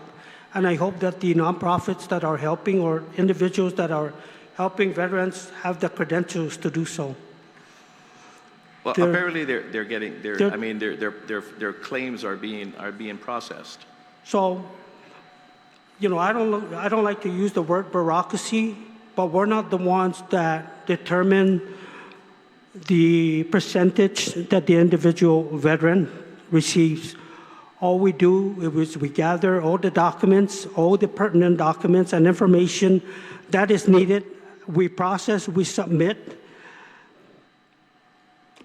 and then a regional office would then determine who they assign that particular case to. They will review it, and it's from the regional office is where it's determined through the breakdown and through the information provided, step by step, that this person is claiming a neck problem, a brain problem, a neck problem. They review, and they are the ones that determine whether this individual is entitled to 10% for brain, 10% for nose, and 10% for heart problem. They're the ones that make the determining factor. All we do is provide the information given to us by the veterans. In addition, we do follow-ups where if the veterans were denied, it would be nice for them to come to us and let us know that they have been denied so that we could assist them to say, well, this is the reason why you were denied. You're claiming Agent Orange, and you were never in the vicinity where Agent Orange was exposed at. Can we review and make corrections? But we don't determine, and many of the folks think that we decide the percentage of disability they get. No, we just assist in providing and submitting for their claims. Well, that's what I'm saying is there, yeah, but I mean, again, I wish it would be a one-stop situation for veterans. And again, they're having to go to individuals or nonprofit organizations to be able to get the attention. Because when they come to us, they've exhausted it. They've said they have gone to the VA office and they've just given up. One last thing is just, I have a woman that's almost 90-some years old. Her husband is buried down at the Veteran Cemetery. Okay, they told her to give up. He was formerly a Philippine scout, and then after the war, he was offered to enter the military, U.S. military, and he was. So he was eligible for his benefits. He was buried down at the Veteran Cemetery. All the other benefits that she was seeking to have, the Veterans Office had told her he's not, and he can't avail to those. The same paperwork that was taken, that she took down to the Veterans Office, the nonprofit organization, I don't name them, in particularly HMI, that saw the provision there that allowed him or that qualified him to receive some benefits. I don't know how much that is, but that paperwork is going forward now, and we understand that the Veterans Office, is expediting it because of her age. Age is, I mean, she's 90-something years old at this point. But my time has run out. But thank you, Madam Chair. Thank you, Senator Lujan. Senator Borja? Thank you, Madam Chair. Director San Augustine, I wanted to just go back to your corrective action plan from the OB audit, and we'll just go over the recommendations with the provided projected timelines that you indicated in the plan. I know we're almost 7 months into the plan. We'll just go by just some of the things that you committed to, and just yes or no, we don't need to go into the details. So the office space, you had projected December 2026. We're not, obviously that's not on schedule, correct? We're not in the building. That was what you submitted as part of your corrective action That's plan. correct, yes. And then the VIMS, the MOU with Utah Veterans Affairs, has you projected October 2026. The dialogue, I'm sure, has happened with Utah VA. Are we still on track for October 2026? I think we're on track. We're on track with that. The network is storage attached housed at OTEC, projected June 2026. That's almost 30 days, close to 30 days from here. Are we still on track for that to happen based on your plan? Can you reinstate that, please? Senator, I'll go ahead and answer in regards to the network attached storage. So we've implemented a temporary system that we have. So OPA identified when the clients come in, when our veterans come in, They scan the documents, put them on a thumb drive. Now what we do is we go directly and download it into the cloud, and it's stored there so that it's not stored externally. We still have yet to visit with OTEC in regards to a specific NAS device that would house all our important documents, such as DD-214 and such. But if we implement this VIS system, there will be no need for a NAS, an external, because it would be housed under this VIS system.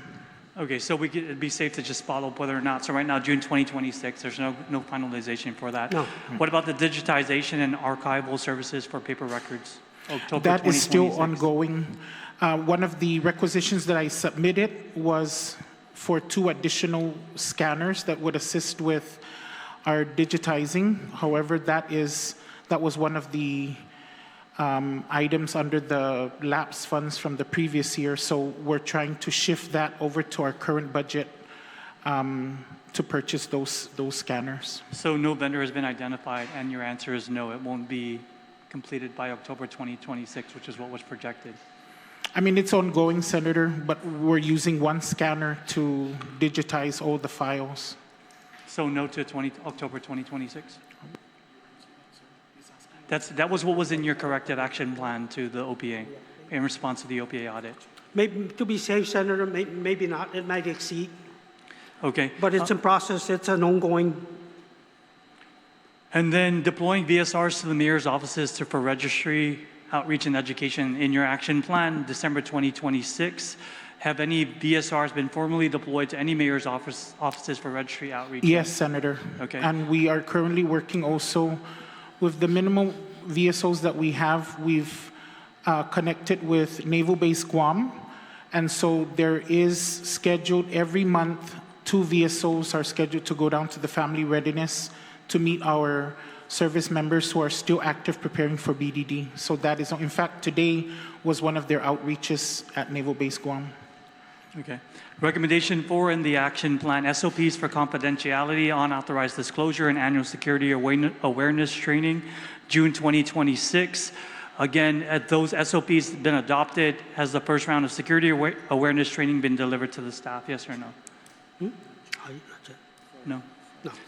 Okay, recommendation number 5, adopt rules and regulations for registry confidentiality per 10 GCA, October 2026. Has the rulemaking process been formally initiated through the AG's office? This was part of your action item on the recommendation to the OPA audit. October 2026? Yes, is that still on track? Or has anything been initiated through the AG's office to adopt rules and regulations for registry confidentiality? No. Okay, and then of course, back to some of the hirings, the 6 VSR positions under the OPA audit, or in that audit you said, or tied to Public Law 37-102, those are all 6 positions filled? No. How many 3 again? of the 6. 3 of the 6? 3. And then the 6 cemetery workers, how many again? 1 of 6. 1 of 6. CSR, customer service representative positions? 1 of 2. And then in the audit, the 19 outstanding head markers, have those been installed since the last? We are currently up to date, Senator. Okay. That has been fulfilled. And my last question, because staffing is, even before I became a senator, it's something that is, and we understand a lot of that is out of your control, but what is it that we talk, the other stuff you talked about procurement, but in regards to staffing, what is the problem? What can the legislature do to? Well, Senator, in appreciation to the 36 Guam legislature, it was identified. We do have the funding. The funding is there. It's the hiring process that we're challenged.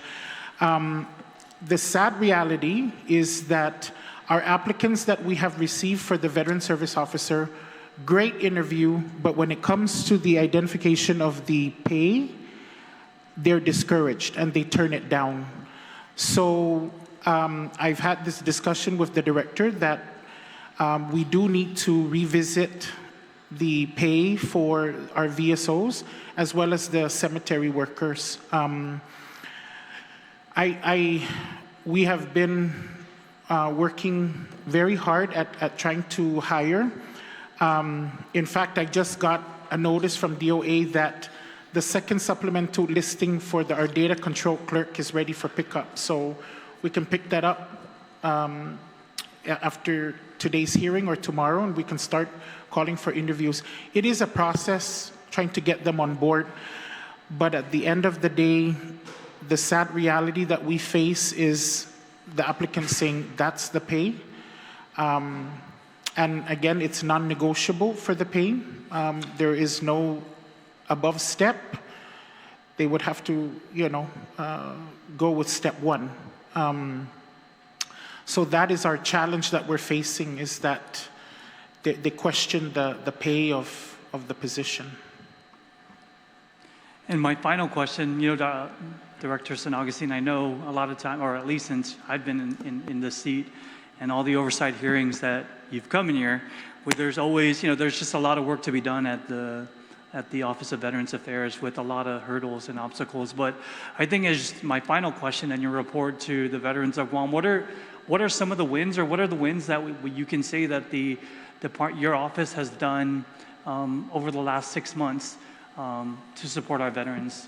If you want to use this time to talk about what are the great things and good things that, aside from the day-to-day, obviously, there are some tough questions in some of the things that the veterans are asking for, but despite the bureaucracy and some of the hurdles, what are some other good things that you can report to the veterans in regards to what you guys have done to improve the support and services that you guys do for our veterans? The Office of Veterans Affairs exists for the reason of supporting and providing support to our veterans and their family, right? For claims and whatnot, and additional other things that they are entitled to, local benefits, such as license plate and driver's license and whatnot. It wouldn't exist if there was a reason not to work. It's a job that needs to be done.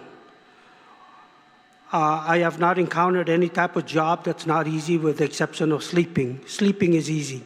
And even that, it has become challenging for me, because there's many nights where I stay up long nights thinking, what else can I do to fulfill many of the gaps and many of the challenges that I'm encountering because of the program, because of the way the systems work. Just within the last few months, I don't need to say it, they could just go down to the cemetery and take a look at the improvement and the maintenance and the way things are being performed down there. It's came a long ways. But we're not even a quarter of a way to meeting how that cemetery should really look like. We talk about Arlington, we talk about the cemetery in the Philippines. That's the way it should look like. However, I was given a hill that slides, I was given a jungle, I was given a mud puddle. So when it rains, the mud comes down and settles. That's a challenge. When the trees grow, the mildews grow. I cannot get on the other side of the fence to cut the tree that belongs to the Navy. But I try to reach over to cut it so that the branches do not come over on our side. Just where the location is at, I really think the Navy, which was the location that existed since 1949, which the Navy owned, I did not think they intended that cemetery to expand to where it's at right now, just based on the landscape. They did not intend to bury over 6,000 people there, which is what we got now. I think their main intention was to bury those that were getting killed during the war. And then the policy of the law started changing. But in addition to the cemetery, the very limited people that we hire, the veteran service rep, the customer service rep, the Department of Labor workers that we have there, I'll tell you what, is one of the best I've seen. One of the best I've seen, and they deserve to get compensated accordingly. This is one of the group that I could call and say, hey, I'm having problem with my computer at the cemetery, and they'll be down there right within 10, 15 minutes and help me just like that. So they're there. We're able to provide better service based on the availability of the manpower we have. And we're getting better. We're not perfect. We're not outstanding, but we're getting better and we're doing the best we could. The best we could to serve our veterans and their family. And yeah, I don't mind it that veterans go to you all and say, I've exhausted. It'd be nice if they came to me. But I understand, I couldn't stop him. But I'm also welcoming you all to let me know, okay, what's going on so we could explain what's going on. And I'll tell you many of the time it's because they're expecting that they're going to get some type of percentage, and we don't have any control with that. But what we do have control is that we give them a phone call and say, what information did you get? Come down and let's take a look at it. Because many times the veterans, when they look and they say 0, they're done, they throw it away. And 0 is good, it's a good start. But then what else do they need? Because sometimes when they see that, they throw it away. But on the letter, they'll say, if you provide me the correct address or the correct duty station that you last were located at, the possibility of 10%, and sometimes it's that simple stuff.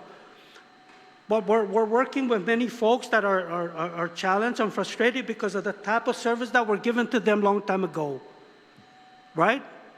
Am I a good director? I'm not going to tell you I'm a good director. You tell me. I know what I could do. But I could tell you, find me somebody better than me. But gentlemen, senators, I will do my best. To our veterans and their community and their family, I will do my best. I don't back out. Nor do I go out in public and say I'm the best. You will never see me do that. That's somebody looking for attention, which I don't need. I got enough work to do. And the work I need to do is stand to the veterans and their need. And for the record, if y'all are thinking or just wondering, as a 30-year veteran, my medical record is this much. I'm not getting any disability. Help me not get one, because I'm happy where I'm at. I'm happy with my farm. I'm happy that I'm saying I'm not disabled, because I'm able to help people that need my help, that are. But I could hold my ground. Thank you for your time. Thank you. And just ask, or not a question, but one ask, if you can review I know you just said there are some changes to the corrective action plan that you submitted to the OPA in response to the audit. We don't, not a detailed response, but if there are any changes to the projected timelines, because if anything, if it's one thing that we can hold you to is something that you committed to based on the audit findings. But if you guys can review that plan and submit some updates to the committee chair, okay, we will. I would appreciate that. Thank you. Thank you, Director. Thank you. Sorry, Senator, you said to submit to our oversight? Okay. Yes, to the committee. Just updates to your corrective action plan to the OPA audit. That's all my questions. Thank you, Madam Chair. Thank you, Senator Borja. Also, if you could, Director, if you could submit the updated GOVA Modernization and Interagency Plan. It also included several different timelines in it. Do you remember the one that you sent? Sure. If you could send the updated one. Thank you. Senator Trulai. Thank you. Thank you, Director, and to your team for all the work that you've done. And for this update today, as to the moving into the Chancery, that really does sound problematic to me, that you have not had access to it, even though you said you were made to clean it up or fix it up for a while, but you still don't have the keys to the place. That was announced. Well, you said you had to wait for the Chief of Staff to return from travel just to do a walkthrough after the typhoon. That seems completely inappropriate to me. Why doesn't can anyone else let you in and you can do your own walkthrough? Number two, this was announced that that the veterans were going to get the Chancery since November 2025. So that's 6 months ago today. the building was actually purchased in November 2024, which is 2 years ago. And they paid $2.3 million, and it's been sitting there. No one's using it for 2 years. In 2020, they paid $1.5 million for the Hessler building and announced that GOVA, the Veterans Affairs, was going to be able to use that building, and that was 6 years ago. So I am surprised you're not more frustrated than you are, because it really does seem, like my colleague said, that they are making it extremely hard for you to comply with ADA, to get a space that you said you needed in order to hire the VSRs. You needed more space. And so I'm not faulting you for that, but I do think you need to be very public and very transparent about your requests to the governor's office for access to this property. What exactly is the holdup? We can't see any reason.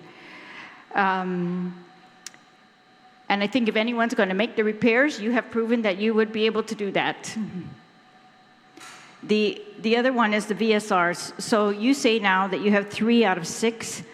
I think we've been talking about this since 2022 when the training occurred for 9 VSRs pursuant to a grant. They were never hired on. And so that's since 2022 we've been talking about it.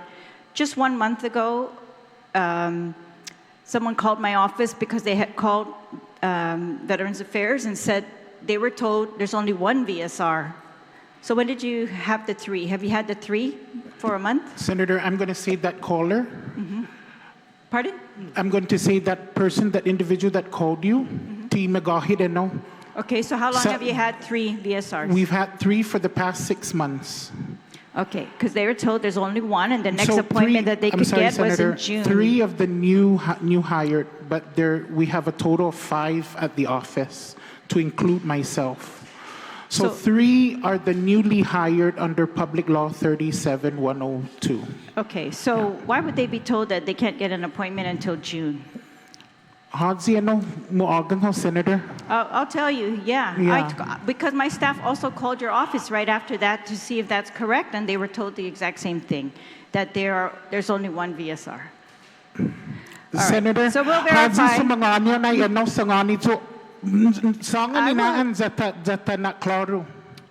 I will tell you, we will follow up with that, but I'm not going to announce their name publicly here. My office also called. Senator. Yeah. Well, we will do that, but you are here today, and we want to know. And Senator, so there's 5 VSRs. Senator. Mr. Meno, can I finish my questions? There are 5 VSRs right now, right, Director?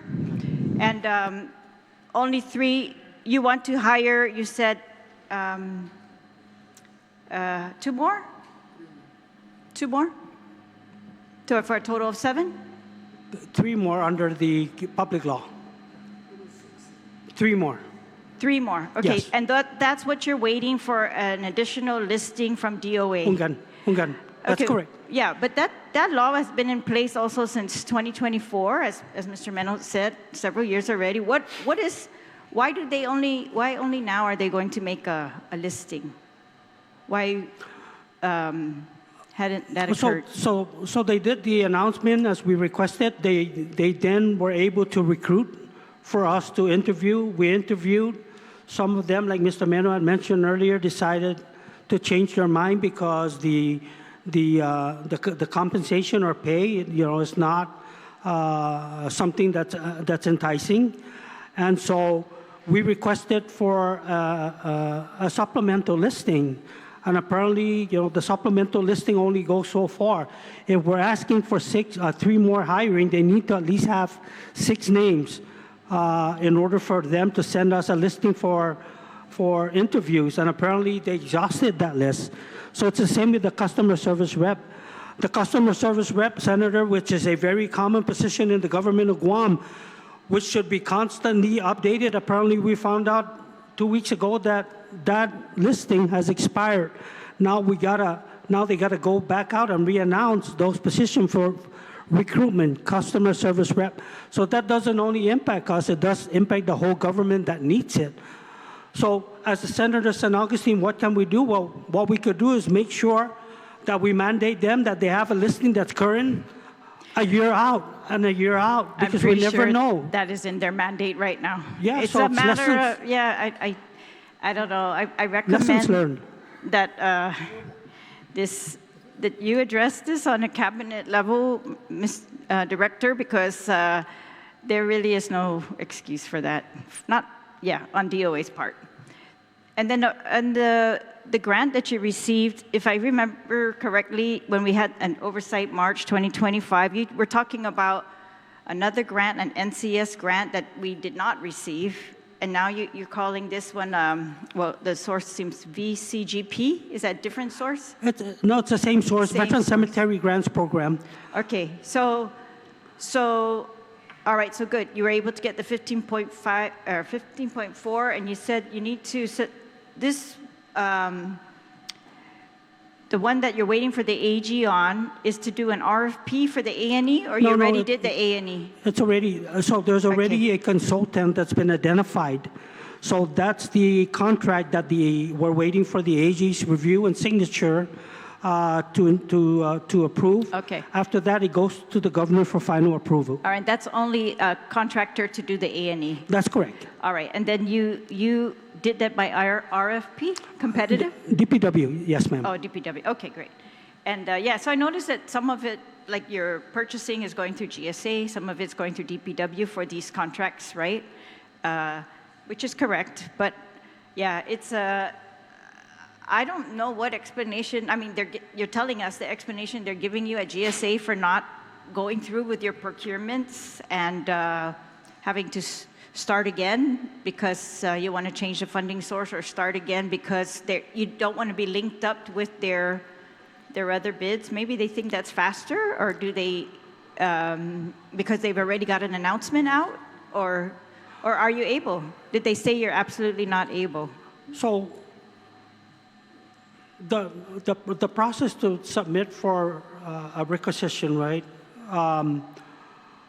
Computers, for example, or the van, for example, there's got to be an IDIQ in order for us to purchase. No, who's telling you that?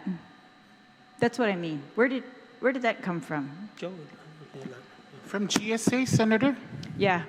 So I would just suggest you challenge that, because there's no such law that you can't get computers unless there's an IDIQ out there for the entire government of Guam. There's no such thing for a van either, unless they're suggesting that only because they think it's faster, because they already have an announcement out, and you can, like you said, on to that. But yeah, I guess if they've given you anything in writing, if we could get that, just to see truly what, you know, I hate to say it, but it's just not making sense to me. And so I hope you don't give up. I hope you continue to pursue getting those items separate from everybody else as fast as you can. And especially because of the opportunities that you have to hook up to the federal database, that's significant. So, again, thank you. And I know my time's up, but Sizus Masi. Thank you, Senator Terlahi. Senator Duenas? Susan Masi, Madam Chair, and thank you for being here, Director San Augustine, as well as Mr. Meno. So a lot of questions were asked. I just have a few things to discuss with you. First of all, since the area of responsibility for funding is mine, I just wanted to go over items real quick. So on the January 21st, 2026 letter, obviously that's dated now, because yesterday Department of Administration was here, and they represented that the fund balance for 2024, as per the audit, is over $40 million. So you may want to check with them again whether they just made a policy call that you are unable to use your lapses because it's not due to funding. There's over $40 million in the fund balance.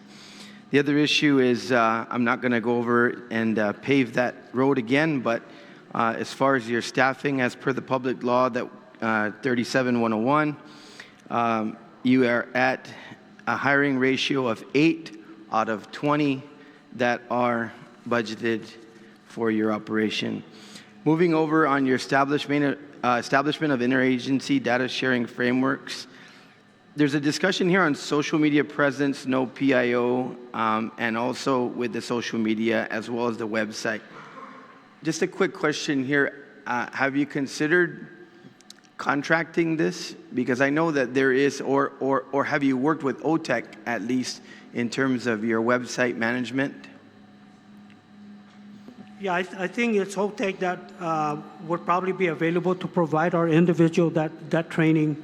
However, somebody else had brought up the contract possibility. We'll look into that, whether it's possible, but we do have a veteran in a nonprofit organization that emphasized to me that they do have that expertise. And so I'll see what is it that they're able to avail for us to assist us in getting the website up and going.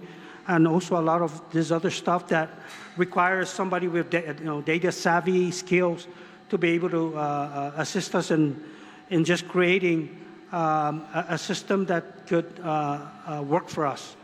So the website, I find it very important. Well, everything we discuss is very important, and we're really behind the power curve on a lot of this. Yeah, So I just think that a PIO would be an inefficient way to go at this point in time. You're having so many struggles bringing folks on board. So if you can do an MOA with an organization, that's great. I just think that wouldn't be the avenue to go. Either you work with OTEC, see about joining in maybe with OTEC and how they manage other websites, or consider contracting for that. okay.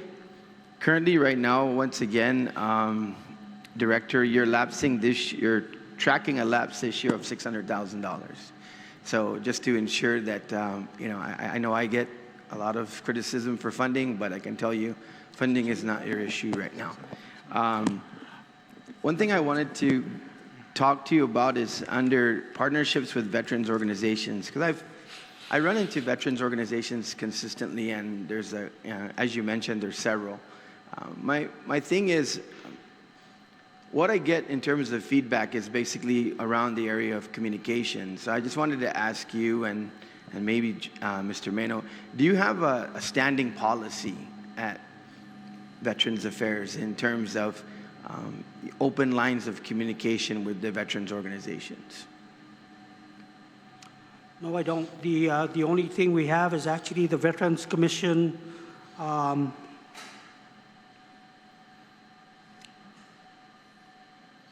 No, we don't. Do you have an open door policy? Sure. With regard to? With anybody. Great.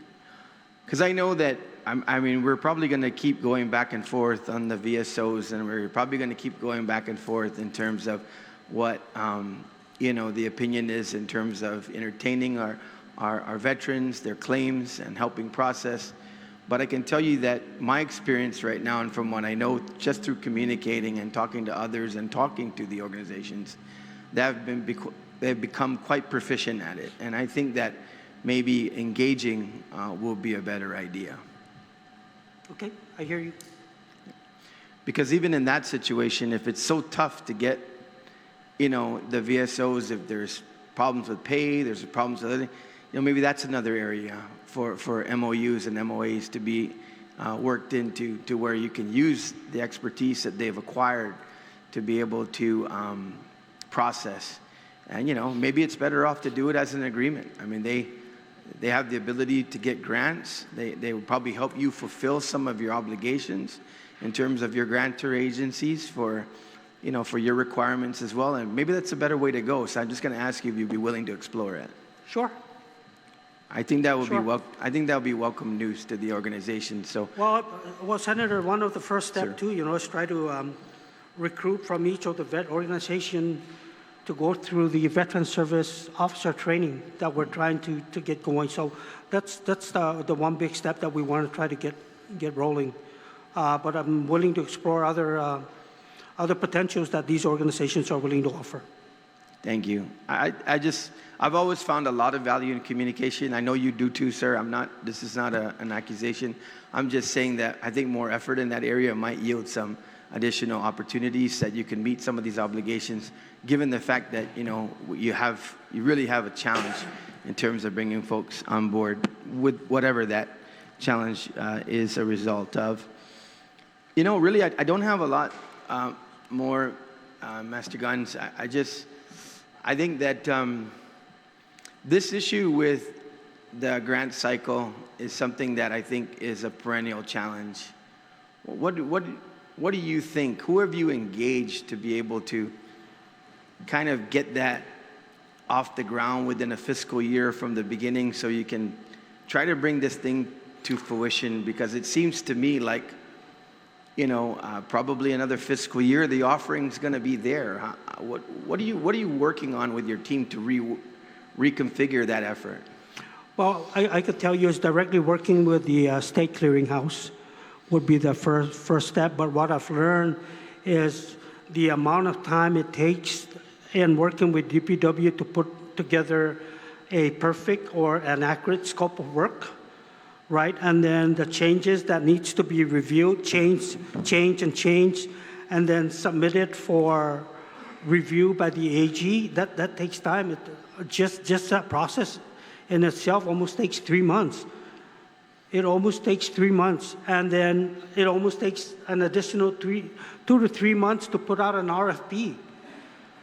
An RFP, they respond, they review the package, they wait for a protest, possible protest, and then finalize the package, bring in the awardee, right, the potential awardee. We review, we negotiate, we sign between me, DPW, and BBMR, and then it's submitted to the AG for review. The AG takes at least, 2 to 4 weeks, somewhere around there, depending on their workload. I don't work there, but just based on what I'm seeing and what I'm being informed, it takes that amount of time. So just the administrative part takes about 6 months before we actually get a consultant on board to say, go for it. Now we give them only 4 months to put together that plan to submit to the National Cemetery Administration for review and approval. So what I'm being told is supposedly the one consultant that has been selected pretty much can get this work done within 120 days. The thing about it is we're cutting it close, and it doesn't give us room for error. There's going to be error because they're going to do a design of 35%, submit that to the National Cemetery Administration for review. But before that, I have to look at it too, between me and DPW, and say, okay, sounds good. We send it to the National Cemetery for review, and it takes at least 1 week for them to review, to come back to say it's good or make corrections. And then making corrections, right, how soon can they make that corrections? So it's almost that whoever the consultant you bring on board, their sole job is just to tend to the Guam Veteran Cemetery expansion. But but I know they have a lot of other businesses that they're dealing with out here too. But I've experienced this. It kind of hinted to me when I came in on 2023 and saw the delay that was happening. You have to be on top your paperwork, and you have to be on top of the submission of these paperwork in a timely manner, because they will not accept anything a day thereafter. Madam Chair, I know my time is up. Just a couple of comments as I close.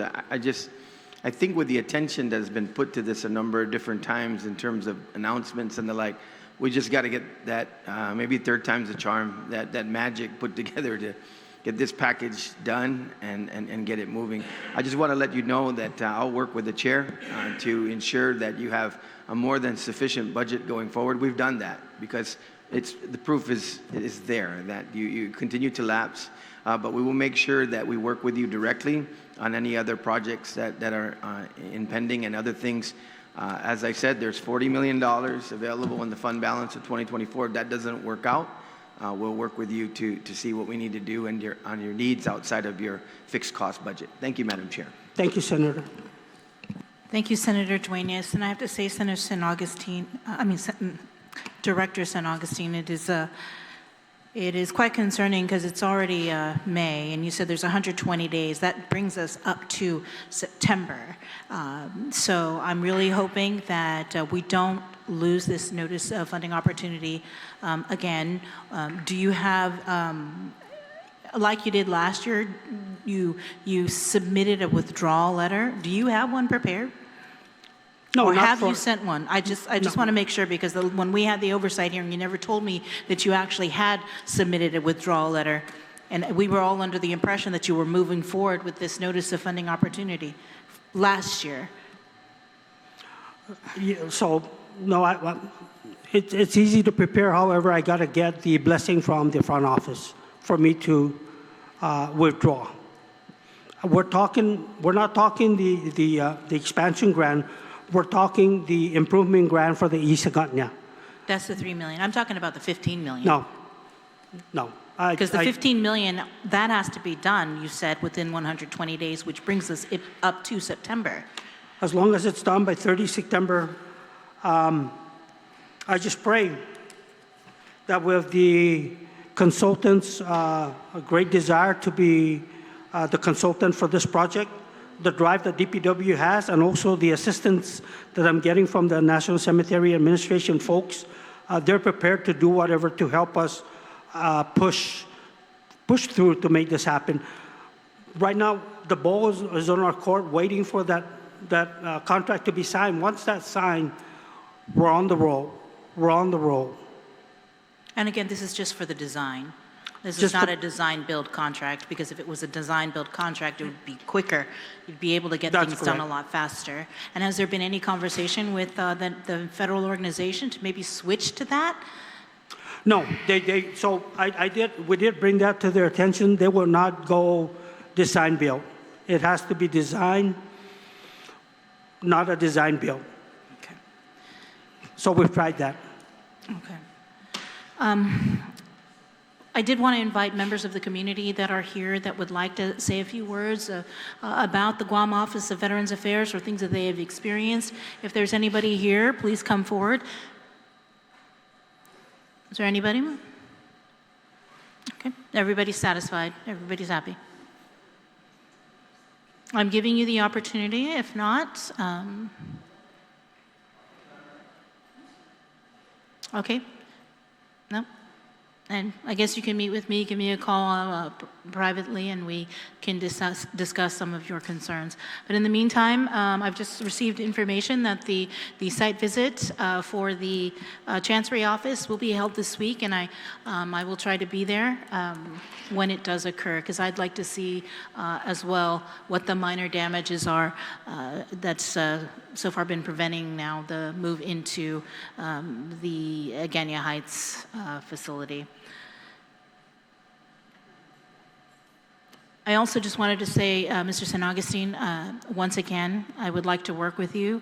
There are communications issues in terms of me reaching out to you, and sometimes I don't hear from you. But I would like to say thank you to Mr. Meno, because he's been extremely responsive. Every time that I'm unable to get a hold of you, he's always quick to respond. So thank you, Mr. Meno, for always being available when I have a lot of questions. The time is now 4:12, and this oversight hearing with the Committee on Health and Veterans Affairs is now adjourned. Thank you.